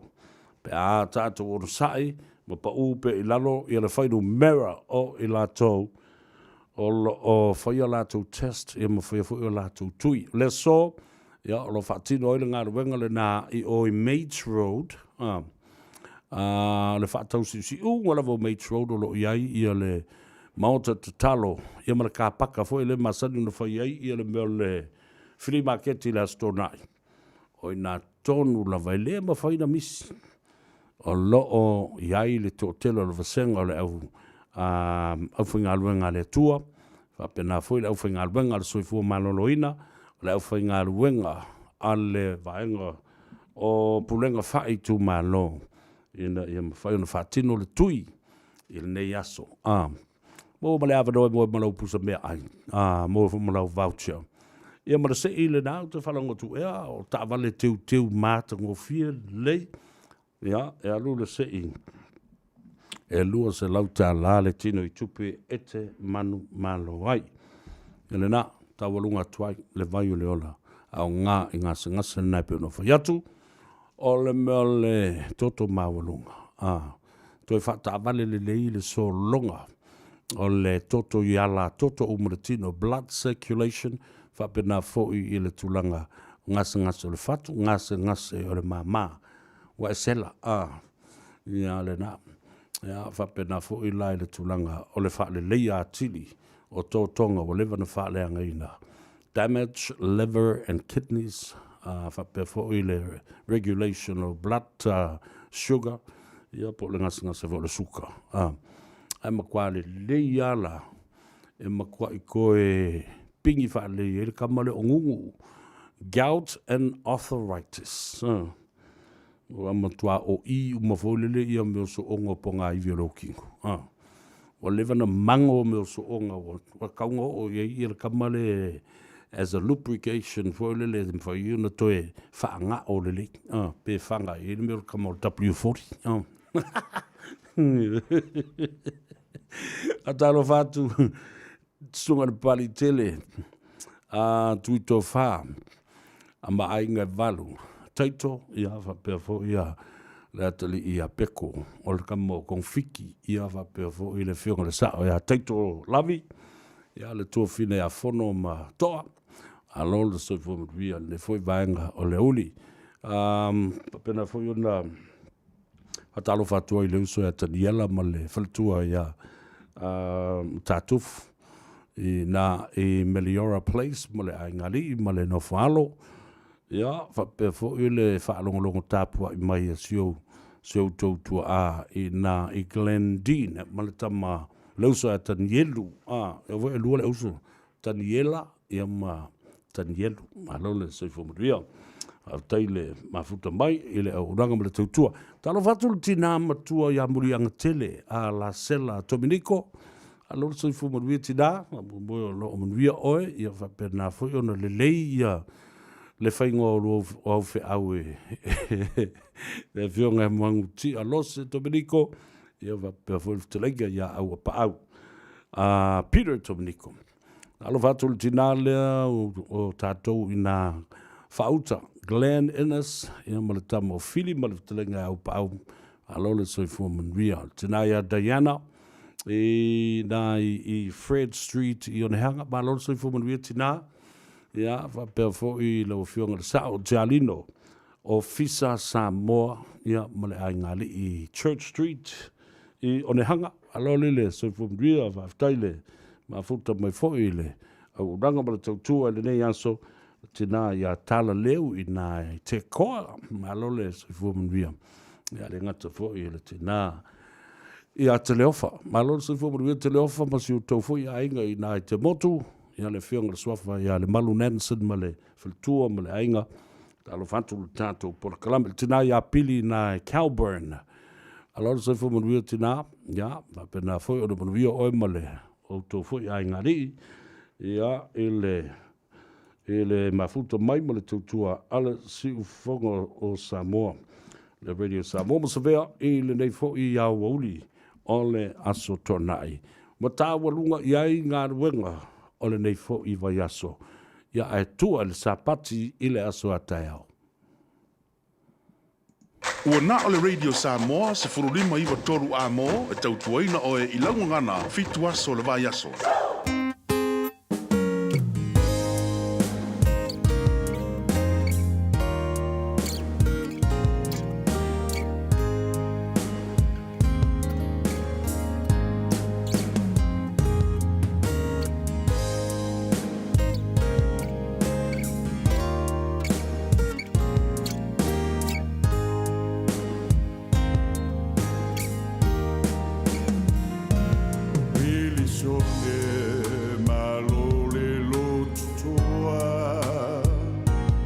Ale lotu tele wa e tua I matangi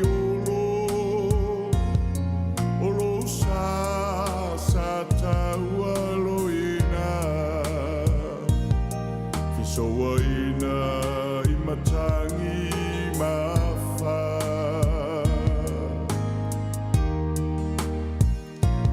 a ole nei wa taunu manuia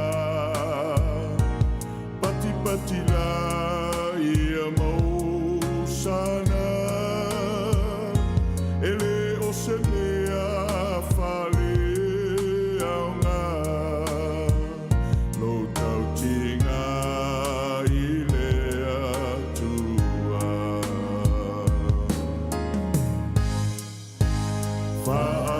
whaamalo si pea whaamalo si pea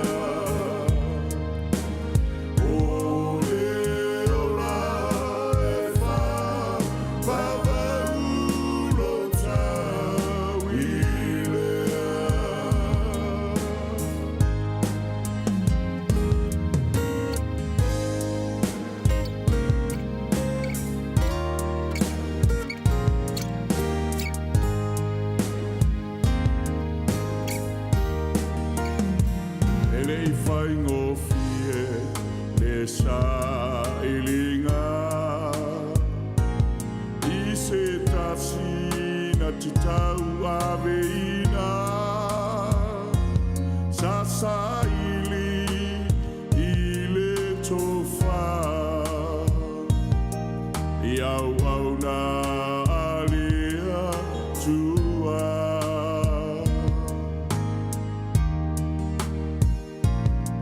O ta vita na wala au ina I le atua Se ngaluenga iti male whatau wā Na ia whato I laloina Felicitia Wa whaea ina I le au taua le atua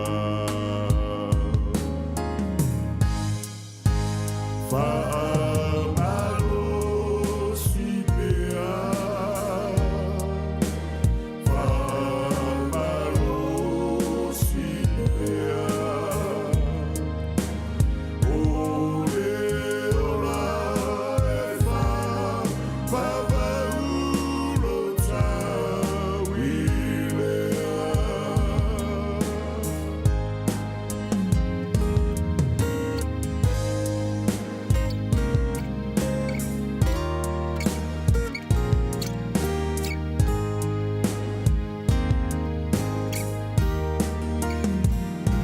Jalilo mai ava Malolo titi fai tama E te le whaafiti Pe te lafi se atata O mea uma E te whaia I tangata E ta ita ina O e le anganga Au penga o le tauaile o le tino O le pule male mana e le petia ia nganga leanga Tu maupea male wha malosie O lo oile langi lo ta tau taui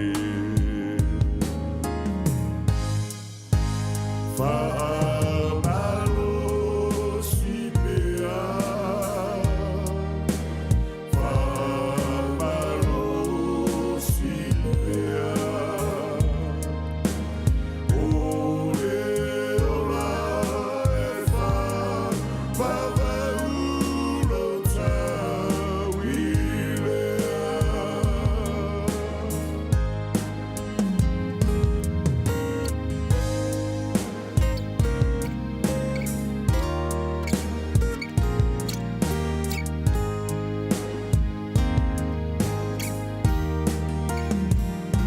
Sanga ia e la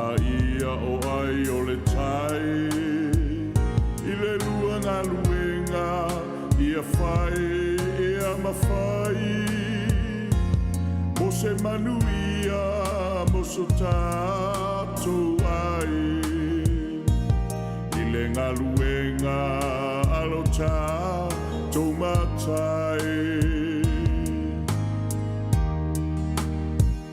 E te lele atua nai lo whawhita uli O maunga maulurunga e te lua le solo muli Au au na lele ma le whamaoni Uru whale mai a I le fia fia ma le oli oli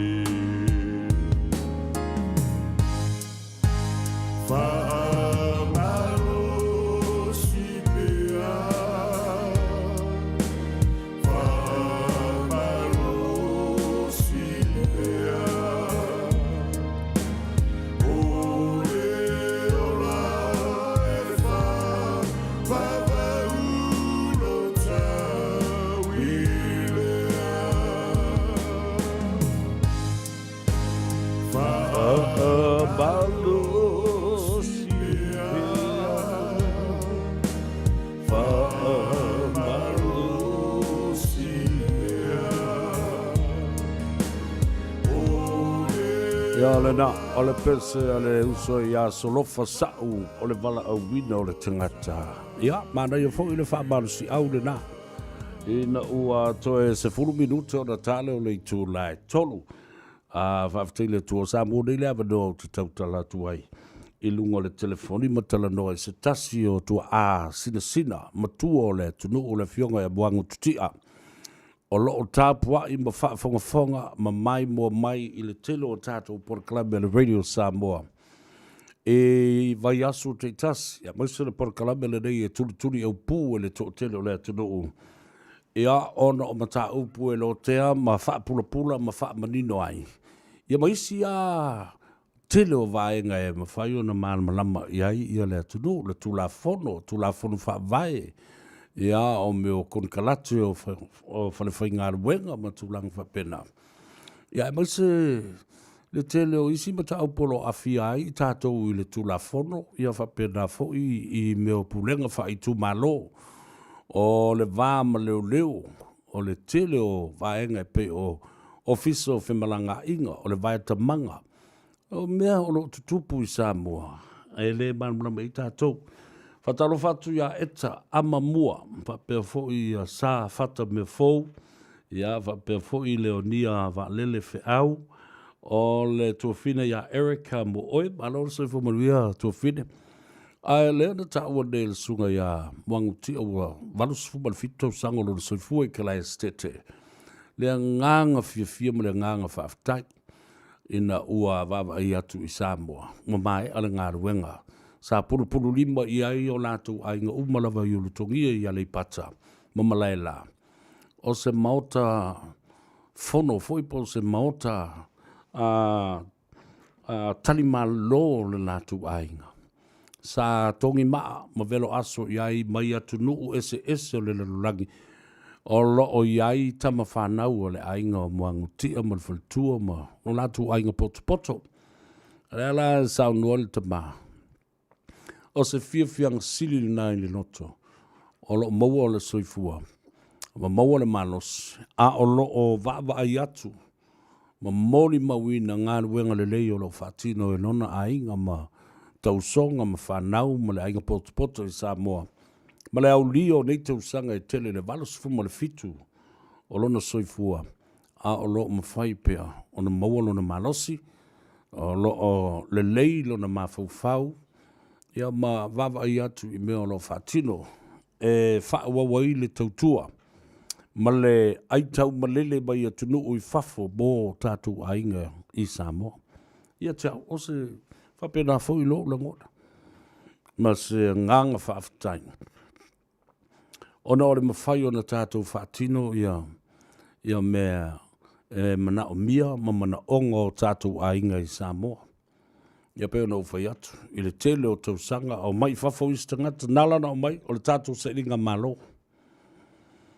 Ea, o le sa iringa malo ia manuia o tātou ainga I Samoa. E wawa ai tangata i fale mātango fie. Wale o ko iangi fale a fulau ai anga o ka mai me wheko ko i maloma kua i wafu. Ele na ona tau ato fo i di apa mani mea whapena. Wa matua i fale ki o aka ako ole fale o Samoa mo le tūlanga whapena. E loa i nā, e tangata le nuu. Oi, ei la tangata le lei o le whanau o le to ina le malalo matua. O lai no nofo i whafo. Lea lai una whai mea ia. Aisea. A wafo i le no nofo pēa i whafo. O le ola matua, matautua o le lotu o le do umai. O lo whaia monotanga ma mea whapena. E ta tau, o le mele na lai no i whafo. Sa ili mai se manuia mo ainga ia. Wai o mo mai. Lala na e la iona whai te fo le tala noa i nisi Jamie. Ona o le alofa atu. Ei la tau o mailo i whafo. O matua i misi atoa ma le ano fale. Na mafua i no mai whafo. O le fale ala na maulu ia lai ei ale to ina ma le ono matua i Samoa. I le lua se fulu, i le tolu se fulu tau sanga o tua nai. Lea lava i te vai tangata na i nei. Kifi atu ia, lele atu ia, luwane i. Ai ato i fo i atu i Samoa. O le mea ala e tasi o lai maulu ai asi to ina masi o le matua. Le ai se suinga ma se mea o fai. Le te vai, o te le tau fai atu tala na. Ai a o ngā tala nei o te vatua. E wha tupu manatu i a te oe. Ioi. Ia pule a oe. Ia oe ke i nā mea. Pule a oe. Ia le i lai fo isa vela tau walae o te whaia mea i o te tau tala tua. Lai sila fia umelo a inga ma huso ma tua whawhine. A lela o te whaia tua au ia. Ia peila o le mo onga ma tau tia lena whai mai nei le fionga mwangu tia mai loi Christchurch. Tia nganga fia ma se ngang whaaftai. Wa tapu e mai fale. Ata o fale o ngā ruenga ma le sauninga tele o le lotu whaaftai e lo latu ainga. Mo le sao fio no o le COVID. Ai ua nofo pea ma tausanga ma tua o lo na soifua. Ma le nganga oli ma le whaaftai. Lo iai anu whanau. Whanau anu whanau. La tau sa whaia le sao. Matongi le maa i Samoa. Mo mea ia. Ia le nā. Nā na watu e whakaki o ka wai rungo fia kan kalai whika. Ia kia. Malako kala leanga i e whimi. O tau tōnu ala na o le e whai atu i au talai. Ngā ro kou fiu lava vale me kou whipunga mai i runga me kou pala vale mai. O tau tōnu ana. Lea la o la vei talai u te whatu nei. Au wafo i. E la lafi mai fōringa. Le mana o mai o la tō fōringa sao. Lafi mai o la tō ingoa. I leo mai ingoa sao. I mapala ai e whaari o la tō fōringa. Wa mai o la tō ingoa sao. Matala no sao mai i mea te tau ona. Ona maua ise mea o ngā masa mea manuia. Ia le ngā, wala, ia kou mea, ngā kou whamea, lele aku mea, kou la vevea i ngā, ma kou ka waso i ama, ma le ai ama in kou fōringa e siou le mea. La kou siba. Malo soifua, o le si fufonga Samoa, Radio Samoa, tasilima i vatolu a mo, se ki a Radio Samoa.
In this update, the Prime Minister is denying claims the government's withholding information about a positive COVID-19 case who visited Northland and any possible gang connections they may have.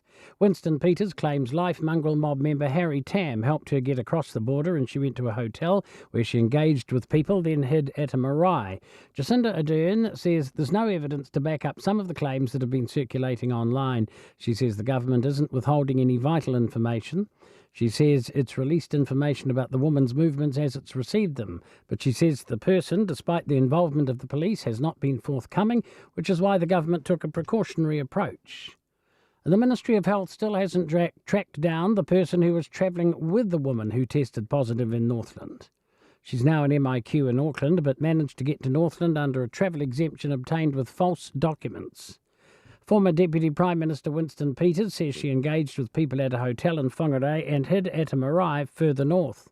COVID-19 Response Minister Chris Hipkins says she's been uncooperative with contact tracers. The Ministry of Health says the second person who's thought to have travelled with the woman has not yet been contacted. Public health staff are working with the infected woman to determine any locations of interest or exposure events. There's a strong response to calls for testing in the Waikato. 5,000 swabs were taken yesterday.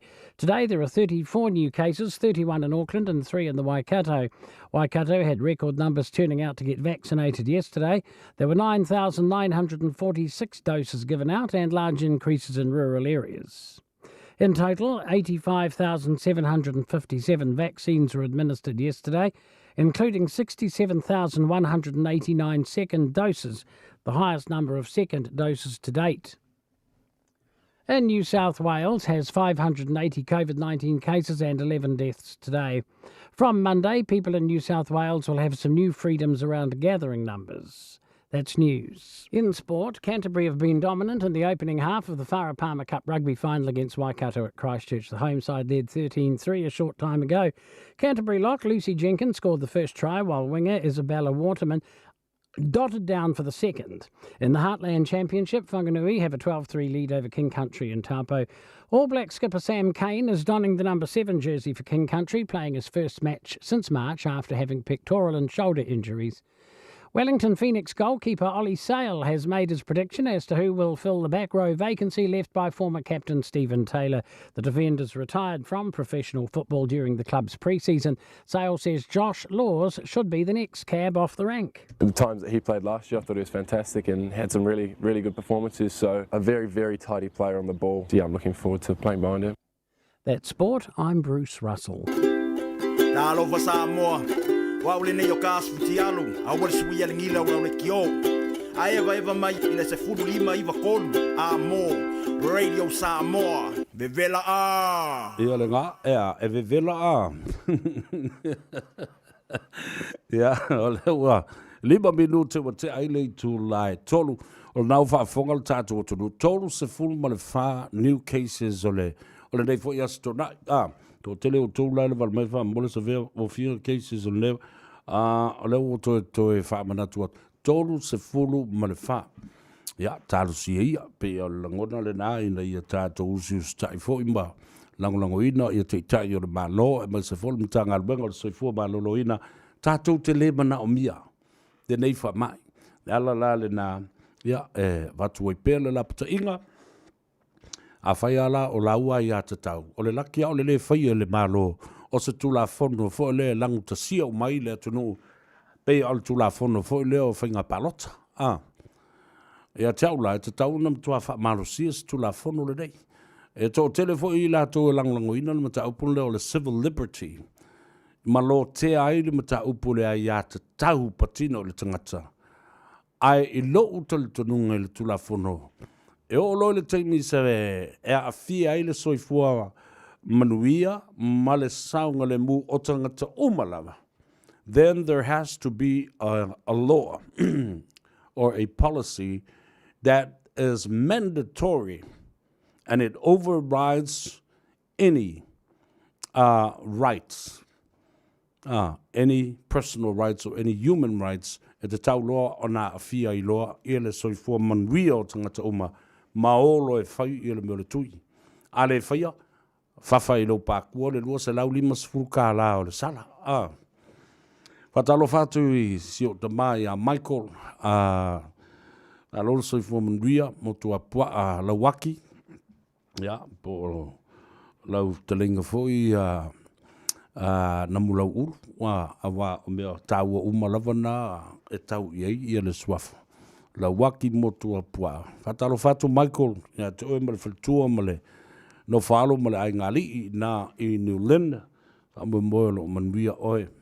Ya fa pe fo le ainga ya ma le nei fo ya so mo le tapo inga ya mai se fo yo le aloato mo le sounding o le sapati le aso te hao pangale ya o le tele lavo le up fo le fola le tua o le a momoli atu I lunga o le teknolosi o le zoom ina ia mfai ona fa longo mai ia la atana o le social media wa nga fo I le nei vai te le tau sanga mo le fa mai ia o tātou tūtū ai malapata ia I tātou ina ia tātou I loa ao ia ma whata I tai e whaau ngā ia teknolosi whanei o na pō ua e sira mai ai ia te au ma o wawa ai atu ia te oe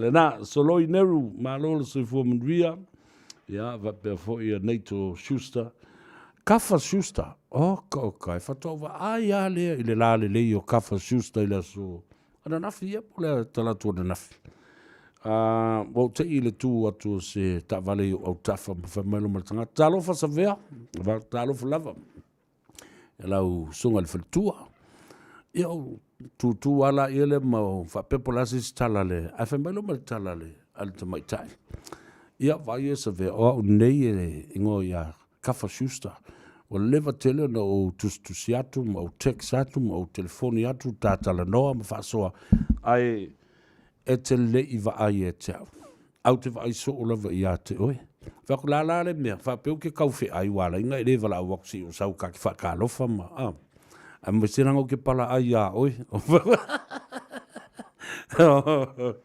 ia fa talo fa tia te oe le faltua to fine ia Kafa Schuster ia ma su to fo ia inga alo so fu mo fa table support mo le tele o dei te sanga ya ale fa to a o vai le dei ya te o ile so na nafi ta lo fa tu fa mo ya tu le tu le ya so tu te ma nga wenga ya o lo o fenga yai le au ave pas e ta o te le te au tanga nei langa o wo ma pa anga o ainga ya ma masani fo ma mafuta mo la to ta o te le nga wenga lo to fatino o le whaafoina leo pasi, public transport, whapena fo I le meo le taxi.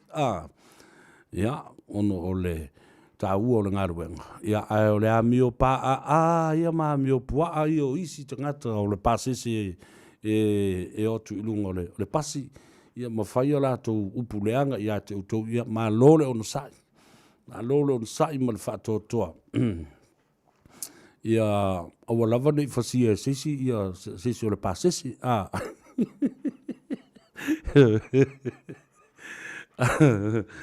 va talo fatu le co-bus le company o New Zealand bus o le Riches bus ia va pena fo ia pasi papa ia la fionga ia lumen vai lea ti va ser ia po le fionga fo ia tupuola I Avondale malo ia te tom to sai le fatinoina ia ngā ruenga ia wa le fetalo loa i le tunu wa mauti noa o le a saunga le mu I la tau vai aso le pololo o le vai aso o le barrel vai aso fo le nei o le akele fo I ave ve singa fo le palau vale ele si fa kau pololo ele si fo kankanga la ko fa kau pololo aisia le nga foi o le asa o le tunu o le matai ai e fa alua na sau le tausanga a o lele sa tu e asiasi ai ainga a le fa kausa vali le wa o kai le kaunga ka o le mea ai le tausanga walu le ia o le o toi fo I mai ai sea o le o toi tu masavali sa moa ilana anga yaso fa pea o le vai tau o le palolo mua ai le ua I palolo. Wa le o toi la e masari ai o le tū ma le anga le o le lau maile. Wa le vana wha mango. O le lau moso oi. O le langa ali. O le te wila. Oka le tele o wala au mafungala au matango fio le atuno sa sei ai. Ma la ai e o ai e wha whelo ai. I le taunu umai o le I a le atuno. Ia e pangare, o mai fu, e whakauru kupe. Ka ingo ingoi.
'cause I'm on my way. Needed a friend, and the way you feel now, I guess I'll be with you to the end. 'Cause I'm on my way. Mighty glad you stayed.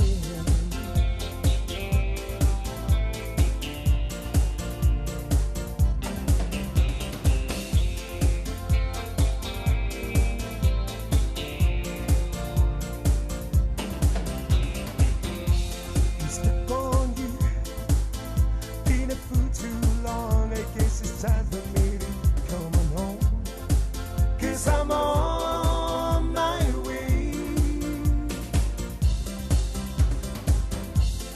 So how to see that a woman like you could wait around for a man like me? 'Cause I'm on my way. Mighty glad you stayed.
We're the Katinas, and you're listening to Radio Samoa on 1593 AM.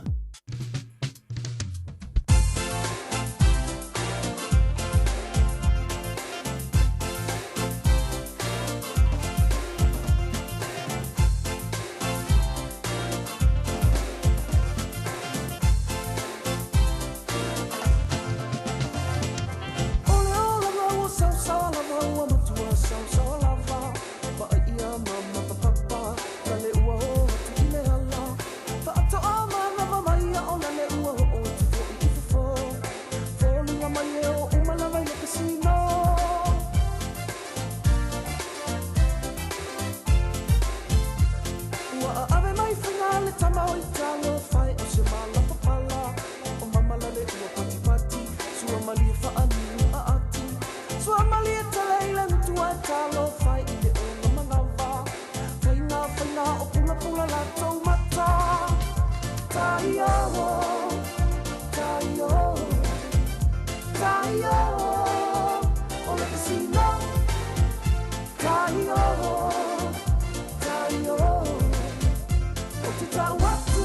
casino le ti Apollo.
le na au te matua i o fuala o pe am kwa le lava lau so ma mo kwa si singa lo wa fur ke mi renge i ke le nga mau pese o le aso o le fia o le aso fo i tatu te talie ai ia ma fai mari i ni so una to lo ke se me o walata fo i le aso sala to ia ai fatalo fatwa i na i to fa fide o fai e sene le fao ia o lo fa mai o lo fa longo mai la no mangua ia e fatalo fatu tatu por klame ia te o mo si to ainga ia fa pe fo i fred to pa i une pasi a lo so fo mria ia o une lucia so talo fa tu fine a lo level so fo mria fa tai fo ma futa mal tatu por klame a mo fo lo malosi i le vai o le ola na tau watu i le nai vai asu tu na yatu Erica mo oe ma lo so fo mria ya a o fa fo mata po mai i le lo mua i Wellington ia ina lo fa ga i so mai Wellington ka lo fa ia le ala watu ia le tatu mo le tu fine ya Erica mai va mo se mo le to o lo fa ga se tu ngane ya tuala siave ia mbale to lua ma le whanau i nai le pitonu o Tara. Ia, lo whātu fo i mo oe Erica ma siu tō fo i ainga e le lau mua i Wellington. Whātalo whātu i le tina. Ia, i le tomaitai o tina, ia ma siona fo i tina. Lamb Cam i Flagstaff i Massey. I au ki lani sifo, ia ma lo tō fo i ainga whaaftaile ma futa mai. Ke le au nanga ma le tautua le siu whonga o Samoa. E le nei fo i aso tō ana i e tāua lunga i ai i a tātou ngā ruenga. Le nā fo i vai aso o tōna i atu. Sophie Andrew. Wāla tui fo. Ia whapea fo i tua teo o Tom City o Tavale. I vai le valele le oi fo i o skingerero e la fi mai tua a James Batau le kamaikai. E whaali atu i o le kāde wa umana whai tui e whe mai. Ai ko viki sfuru ngo po sfuru ri mare mo wele nga ia. Ia lele si uta vai a onga. Malo se fu munria fa taile va futa bai le o nanga male tutua. Ka ko kala ngol palolo. Io le matai ai o le atu. Na o le fa lua i le tausanga o na sau. O le vai sola le tale tanga mua. Vala ia le lisi vai aso ai to alu le tanga lo na lua. O le whawhita auli wa tula i mai. Wa le mawhai. Commercializing palolo. Ua whatau. Ua le toi maua le tū maleanga Samoa sa whiasi si ai a whai e tele le palolo i savai. Ia e o mai le palolo i upolu. Ia maasi mai ei nei ainga. Ia le mele whai e le ainga le whatalitali atu le palolo. Ia o nei ie solo. Nai mitiafu o fasi moli, ia o se leni, ia o le pusa moa, po se pusa mamo i keimi la ngā. O taunga fie ia me o le pusa moa, ma le pusa mamo, wa le mea sili nao na taunga tai sa mo le temile nei. O le me o le pusa mamo Ko kiki a korus furuka la le kilo. Ia po le paunga fo i lava. Nao le ainga milion ia. A o le mamo fo i la le la o tunei. Ia ke vai e pipi i ele stamp fo le po le 1995. Siaki fa le le tatu ainga i Samoa. Wa ai le po le le termine expire. Ale so fasi ele na manu. Le ala mao ele ko ainga le skonga ngi a kolu ko sanga kalunga fasi. Nai mea fa pe na fa tau va. Ai ku nga ponga i via mal mere. Ma me o nga o fo le kwa mafia fia le nga o le me le mamoe. Ia o mamoe na a grade nei ma fa senga fo le fa masino o tangata ata mai va ia me o fa to anga o manu a ano man fasi. Ia lo no winga a fa pe o le ABCDEFG. E o le ia lai le AEIOU e fa muri ai lea. Ile Q. Ia lena. Ile vai fa le leo tau mafa mo me fa pena e o tu tatu tunu. Ma stasil na vaenga wa tele ile ma ngase. Le bo we malele o James Battler ko. Ale atatu wo. E tatu pesele. Mai lo kala ka ko lenga. Tātou tala noa i le palolo malei a le atunu. Ia o lea la ua whaatau savali nei le awala. Ia ma ua sea fo i toi sa wele ia. O tau i o palolo. Lona winga la. Kau kere ai palolo le kausanga se ima vai kungei. Le fwe la le ai palolo. Amu ia oe pēr mausa of palolo. E lea fo i le nei fo i vai aso. Oe le vai aso fo. A tātou tele i o le pesele whaamanatu i a te oele tautua. A le fionga muli anga tele siu sing. Ia whapea fo i mali tātou whaleta wale le Henderson Cars. Te moe lan telefoni. Lei se tongi o walu salau fitu tasi. O walu salau fitu tasi. Mala au iai pe oso fo i lunga le lato Henderson Facebook page. Ia, whai eilau inquiry na, ia po lau application. Ia on ailo se taimi tau te tala nōle lei ai. Ma le fionga muli ang tele shusinga. Ma le au whainga alwenga ale Henderson Cars.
Na esa o le leia Mareko Pailate la o pele ea ele I fausia Roma I se aso e tasi ina woto e luas fun ma le lua minu te ia na tātou tau mawai fo ila ia le a whae e fo I ma le waa ara kama sa vai ia ngā lore su ere me whaionga vai o leo te wawai e tu nei e whai mai ia Elaine tuisa ula petelo o le wo ia le fuafuanga fo le na whai e New South Wales I nei le tai au mo I lātou uma wa uma o na whai o lātou tui na pau I o tangata ma whai o na whewai e iai fo le taimi o no o mai ai atu ai ngā mea na I New Zealand nei pēa o na whai ia se fuafuanga fo lea le whionga I le te mai tai pāle bia ma Dr. Ashley Bloomfield ai ei fo lona popolenga o le whewai atu o tangata wa uma o na whai o lātou tui ai te I fo I wato e tei ai le ngalu lona lua fo I lea Yeah, the second wave of the variant. Yeah, na afaina tidi ila ile. Ai o te lo iai pele to fama mau mo le fa tu tanga poto le tatu to mai tai pandemia. Yeah, mal committee o le covid. Ina ia fa so mali mai lava. We've been here before. We can get out from this as well. So if we work together, na tatu iai le te mi le fa pene I le sto sanga. Number 5 for na tatu o ese mai we can still get out of this if we work together. A tatu ngā lue whatasi mo si ustai em 5 for sa tatu I em 5 for na tatu o ese mai e pe ole polenga le na Elaine ke ua kuingi ai longa wa faisolo kui song oi faile kui o le tau le tu lai whai le whiawhinei o le a tau whio mai loa e ma whaamuta fo I ngā ruenga o whaia nei Mage Road I nai Manurewa e tu sai ma le tu I ngā tele lava o lo whaatino e le teimi le nei mass vaccination will end at 4 o'clock this afternoon down at Mage Road in Manurewa. So if you're in the area, please go and have your test and your vaccination this afternoon. E tā ua tele ina e whai na tātou sustai. Pea wale o le sāwali mo moli ale nai te mi uma. Whai le tui. Whai le tui. Ia. Tā ua tele le nā mo le whaafonga mai le tunu. Le aso tele tununga le palolo. I le I le tunu. O le I a whaapele pele le tunu. E nā o le whaalua lava sau I le puringi sese I le kausanga. Peo se tamai tai fo I le tātou te whaatalitali uma I ai. Whaatalitali uma I ai tama I le teine na le whaalua ana sau I le tausanga. Ia, e sau I lona la le leima lona mātango fie. Ia lela, ia ngā wakurola I leo ka koupu e marika mai kai. Ia wale asi ai fo I le whai mea lo whai isi o tātou ainga wome masani. A le wakako ka a alo I ngi fo le whatau I nātou le tamai. Ta se amata se mea te tau le nā mea. O tātou wō whatau atu le palolo ia maua ia le tele o tupe matulanga whapena. Au le si fo la fsili tu le mai. Whamata o tau o se tau sao matala whea ngai ma pā leni le nā mea. Wa e whaia. O au te manatua ina lava po nā I tau sanga po o lua pe tolu tau sanga o tuna I atu. Na o ai le au whaatau palolo o le whaatani malo fo I lea o le sunga ia muangutu tangata Pat Ahim. Na o tu lunga malatou malatou paelo palolo. E whesili atu ia le whionga muangutu. E fia le tau. Whamai si ka mai mea whapenge ai awhi kala. Si ka mai mea whapenge wiki ke ofu. Ai awhi kala, whai mailo maltala muangutu. Wau tau wawe atu la wale, sili pe atu sa wale, ngai mangukere I whasia se ka ngaka, whasia se ka makike o lau, tau sila la iei. Ai tutuli fo I lama ta maiti o e ave nei mea, la whawe wheo na whai name. Na o mea maka ngā, la wa mea I whai ele tātou otunu. I teimi whapene, I teimi whapitoa. Ua matuale ai masalof. Tolu fitu, tasi 5 iwa tolu, ia le tānu mera, e te tala noa mai ai. La lau tali tonunga I le palolo. Po o se tūlanga le lei o lo ua ta oto iai, ia po o se tūlanga ua le tala whea ngai ma le anga nu o Samoa, e feasi si ai ia ma ua whaatau sa vali ma ua matua tau ngā tele o le asu tantununga le name tolu fitu tasi lima iwa tolu tatou o leina talofa mai lau tō whale lei salpalau vale ia talofa lava ma lolo se fumanuia no masenga kalpalolo Samoa ia wala kalpalolo ia mako Felengu o kau te whakau al palolo o Paul Askurimi vole lapo e di maselau Paul Askurimi ai sila kakala whakau le afi au whakau le maselau kere anu ke kuku alu man mako whale o kola o whakau palolo a kola ai whamato se mea o talawhenga ili nā mea o lou o le a maile tala o le ia e whiase sia i mai loa ile alofo sa mo iona tangata wai se ase amaua a le ua whakau ia wa man ko va Savea o ke ia o maso ia sa o ma ula mo so oye e ka ma palolo ia ai re fa ka ula palolo ai ru fo e fo ai o ke le lor ka o oi ka ka fa ka o palolo ai ko o nga ka o fa vale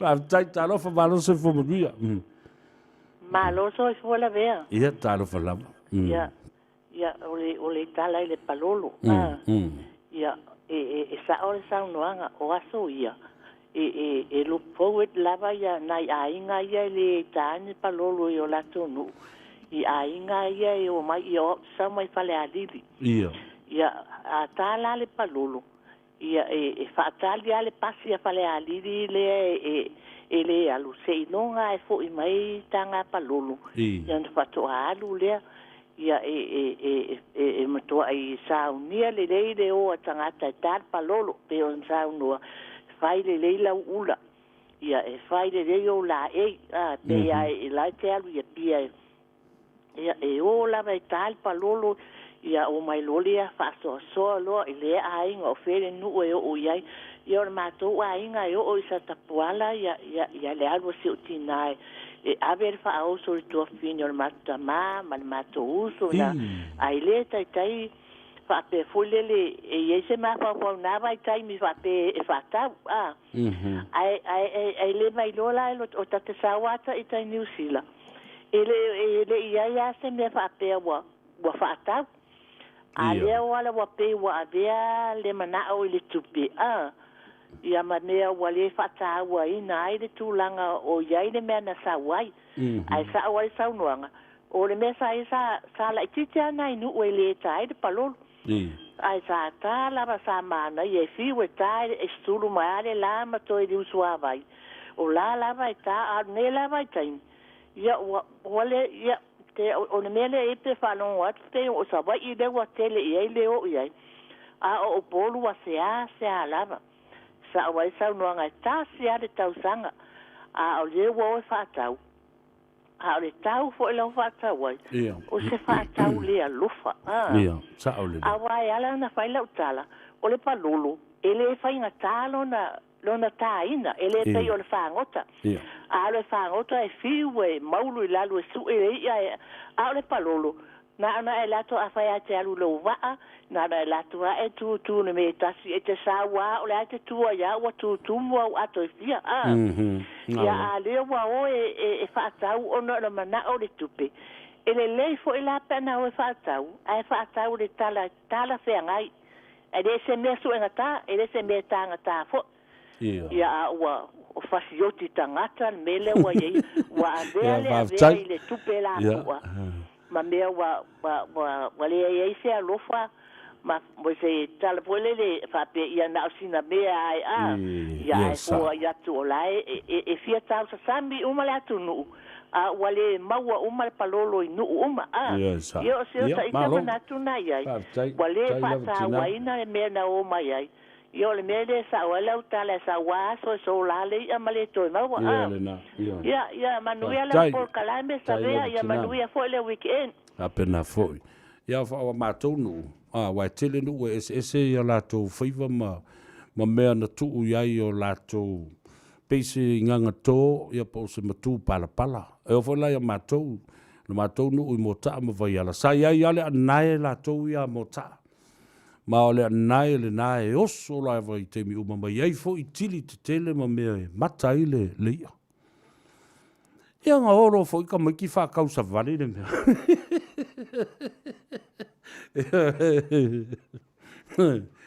Ia, whakau sa vale e whakau ia meo whangpuru. Ia le mea wala na ua solai lo mare I ala tau ia. Ai tele anu o te mālamalama I ala tau talama ma la tau inganga tō, ma la tau matu pala. Pei o se sā, ma se vavao, ma se whaamurianga se nu. Ia e vo ia le vo I le meo le mele anai mua isu mu fo le a pua. Te le fo I tala mani il nā mea. Le mea le nā tupu. Iai le teimi. E fo I le sā la upu mai ana mua. Le mawhai, o le whanua, ma le tapua whanua. I loa le lei me tutupu le vai teimi vai me le fufuanga poto le atua sa iai. Nei loa I fo I Samoa, ma papalangi, o le atunu le nei o Samoa, e whapitola wa fo I. E iai lana palolo mua, e iai lana masina mua, e iai ia ingoa ese o masina o le tausanga. Ona ole ina ua umana toto ia whaatoanga, ma tuu me ele tunu leo Samoa. E ei fo leo masina e malo lo le lei e le tangata. Ai au atu la ia papalangi ma scientisi, e malamalama scientisi I le ka lena whaaleanga nuu lea Samoa. Le teimi e tuto ai, o le teimi e le seleselenga, o le teimi e tu wafu ai, ia ma le teimi fo I, e le to e le lotea lava le nafas whanua, e tuu lava whaavaoa. Ai se ame a leo na whaavao. Lau kaukala kulanga sa whai whakoanga, malu I kuama. E whamai utama, e tuu pe lava se I whaavao mo sina 5 leono ma sina. Se I toi a ai anu whema toi ola le vao. Ia ma toi whasusu le nā pito le whanua. E ma whai ona toi suatia I se teimi. A ua malu mai le la, o le timu maisi maumena. E toi whaafo I ai, ele mene whaafo I ai ia meo mina rale ile pala. E au ngā mō le isi wai saulole o le polili la tau ma toi sau le sua ia le lafo ma o la ua le lei ia ma uanga mo le lei le malu le ele ua toi fo I uma iai me le lei wha le natura. Ia ona malo lo le o le Samoa. E o fo I lai le ngā taifale. E iai le teimi o le atu, e le teimi o le malauli, e teimi o le isi, e le teimi ma tua sau ai, le meo le awi o le meo le manini. Tele I o whaiva o le atunu, e fua I le taimi, e fua fo I le tai, e fua I le masina ma le la, e fua I le taimi o le fiafi, o le tau a fiafi, ma le tai au. Ia, a le lewa mkwa le ilua kako, po le alme la whaingi I ai. O lole le taimi le seleselenga. Ia, o le mea le nai ave loa tātou me le marketi, misa iri me le marketi. O le whainga fo ia Samoa sa whaile nā waitau. O le popoto I o whaatoanga. E masano talano fo ili mātoutou ina, le malosi o le ngalue ma le ngā ioi le nā waitau. E le whapea ato tō nei se mea. O nā alu uma leo le sifunu wafi eka le nā I le toanga e tasa se I vanganala ua umana plan le lei al toina. O containers I la alu nei, sifunu wafi ale talo. E tasa si ala le patch le nā. Ioe, le la fonga le nā. O le tia pula le nā e alu wha tasi ai le vai aso le nei. Vai aso le nei. Ia ona umala ia leo o le tia pula le nā. Tolu lo I le whamasina to le watu lo leo le silaf. Ia aua ne I matua whaatasi ia talo ma le toanga le teimi e tasi. E whakoa lile ko I le wha I le wha. O tau sisila I whainga whaatoanga Samoa. Ole ka lena wha le anga nuu ma le ata mai ma le anga wha le anga nuu le nā sa whaimai. Le anga whaimai fo I makako vaila au. Makako la au ma vai ia I aso ia. Le popoko I o ko inga maula mātua. Ai pangalea. Sa tātou whaatauanga vale, tātou te, e wai anu, wao kala I kau ke whai e ko, inga maru mākua. Ai, te o ko inga epe o kau autul ma fau kau pāle waka, vai anga mera leo.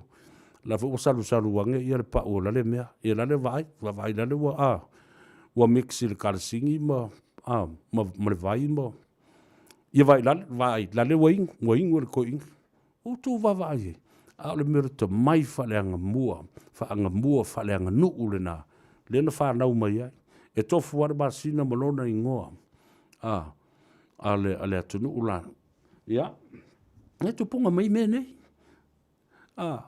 le fai mai e va le o ka ko ma ku mo le anga nu ma mes ala tu fia fa le ana mua ile to mai fa le ana mua ia wa ngeila ia ko au suru so le ingo me ngai ko ingo no va ku fai ia le na tau lunga to il tato porca la mele ne ia se tala mali e foi ai mana tua ia mo lo so fu ma lo loina inu ma fa tua o le to mai fa le nganu le na fa sa mo le na le o tato o mai le palolo o mai ai i le taimi fa e le tai ia o le taimi fo o le tai lupe o le tai pea o mea uma lavana sa fua le fa le natura fa le anga no fa o le poto fa na mua what now o le se mea o palangi o la mo sa mo o le la va o mo fa la fa ko nga fa mai o le makwa pa ye o le ngai island o le ke wa le va pingi o ma se palangi fa vale va pena ya le na vai o le ola o lua tasi lua iwa fa fitu iwa lua fitu o lua tasi lua iwa fa fitu iwa lua fitu ya na wasi le fio me le atunu i ale maunta o le saoli i atuala tawa tino tau pa ya fa i Otara ya va pena fo i le tuafine ya Malia Olive i le lua sfuma le lua Templeton Place i Monroe Glendon o Otara sfuma le tolu Lappington Road i Otara ya watu fo le fa malo mo fa tai tapu me fo isi uso ta maloto talopau ya maloli asiata fa talofatu tatu por klami ya te oe ya polo ftelenga fo i fuata alolo so fo mnia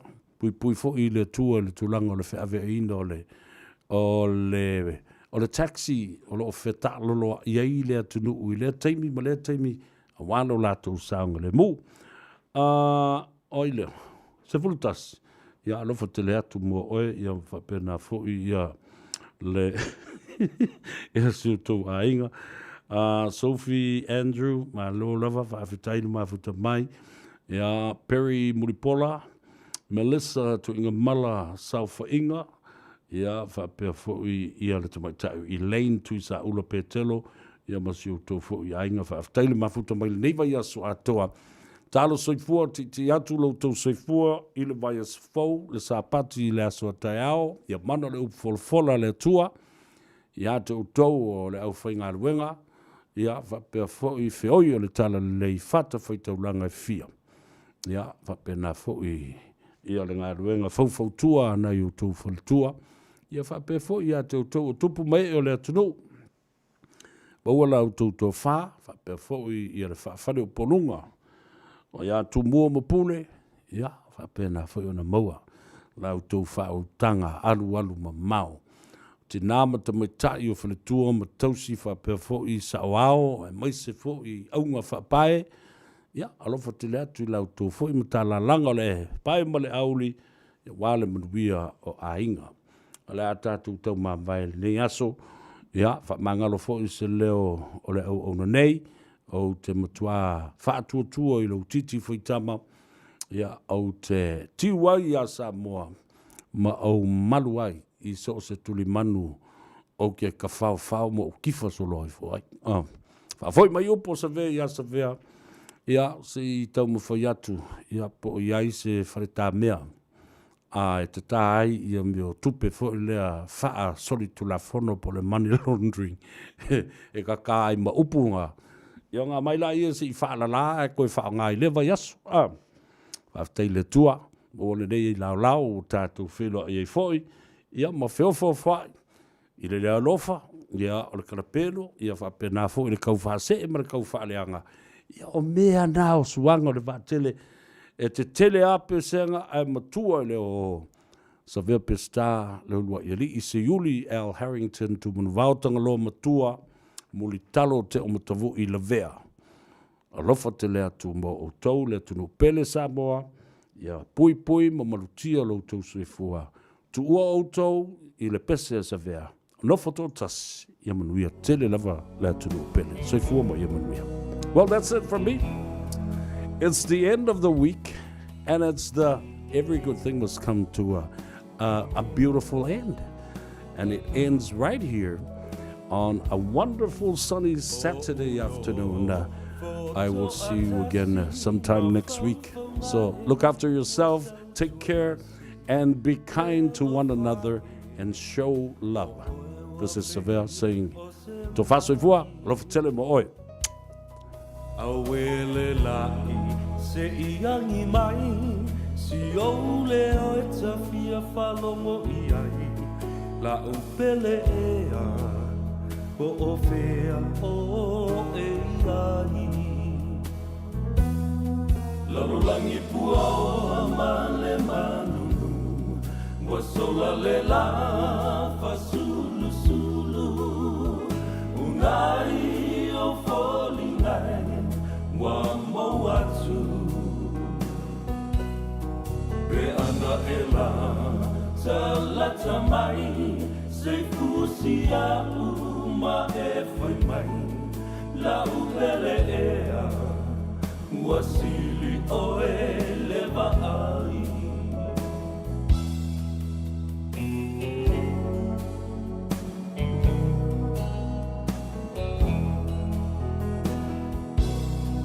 E moni ai o Solomona o vai e telele tinea le lofa e sole sami ma le au e fe tawheai le timu ngai se i tō mai wa o ngā lalai le fia inu mai fai mai e sotana po o a upele ai Lalulangi pua o amale malu wa sola le la fa sulu sulu unai o foli nai wa moatu Be ana ela talata mai se fusia uma e foi mai la upele ea wasili o eleva ai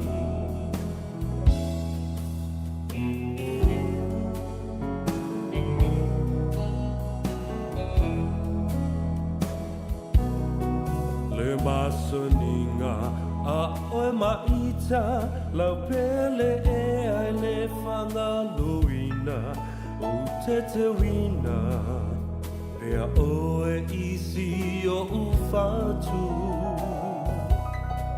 O nā puna whao si o tau langa O mea le lei ma mea le anga Ua le sawai so o se tangata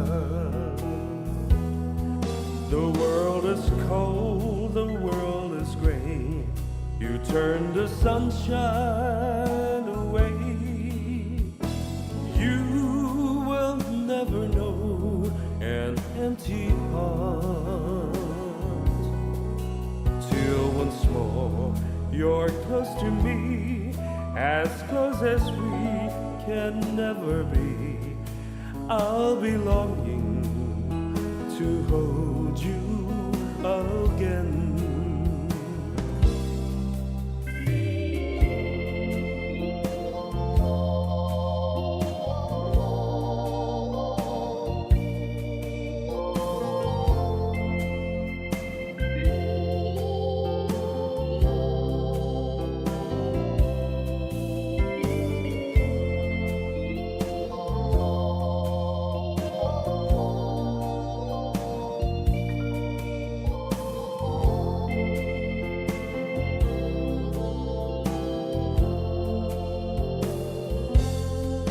Malulangi pua male malulu Wasola lela pasulu sulu Unai o foli ngai Wa mawatsu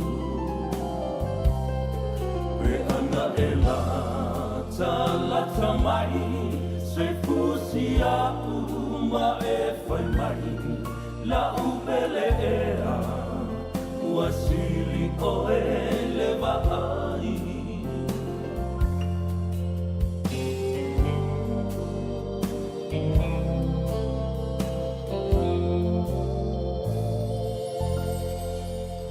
Sole, mahiri longal be.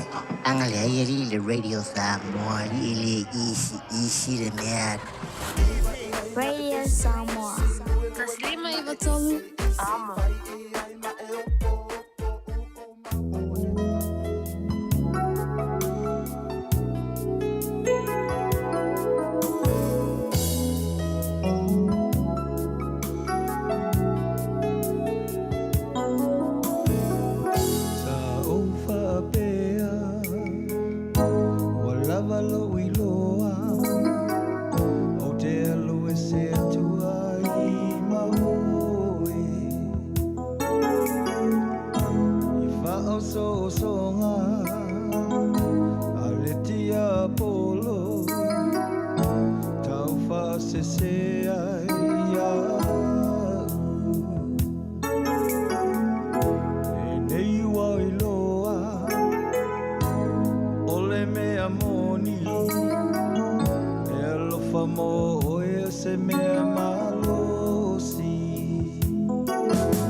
Atu saina lau sei male ula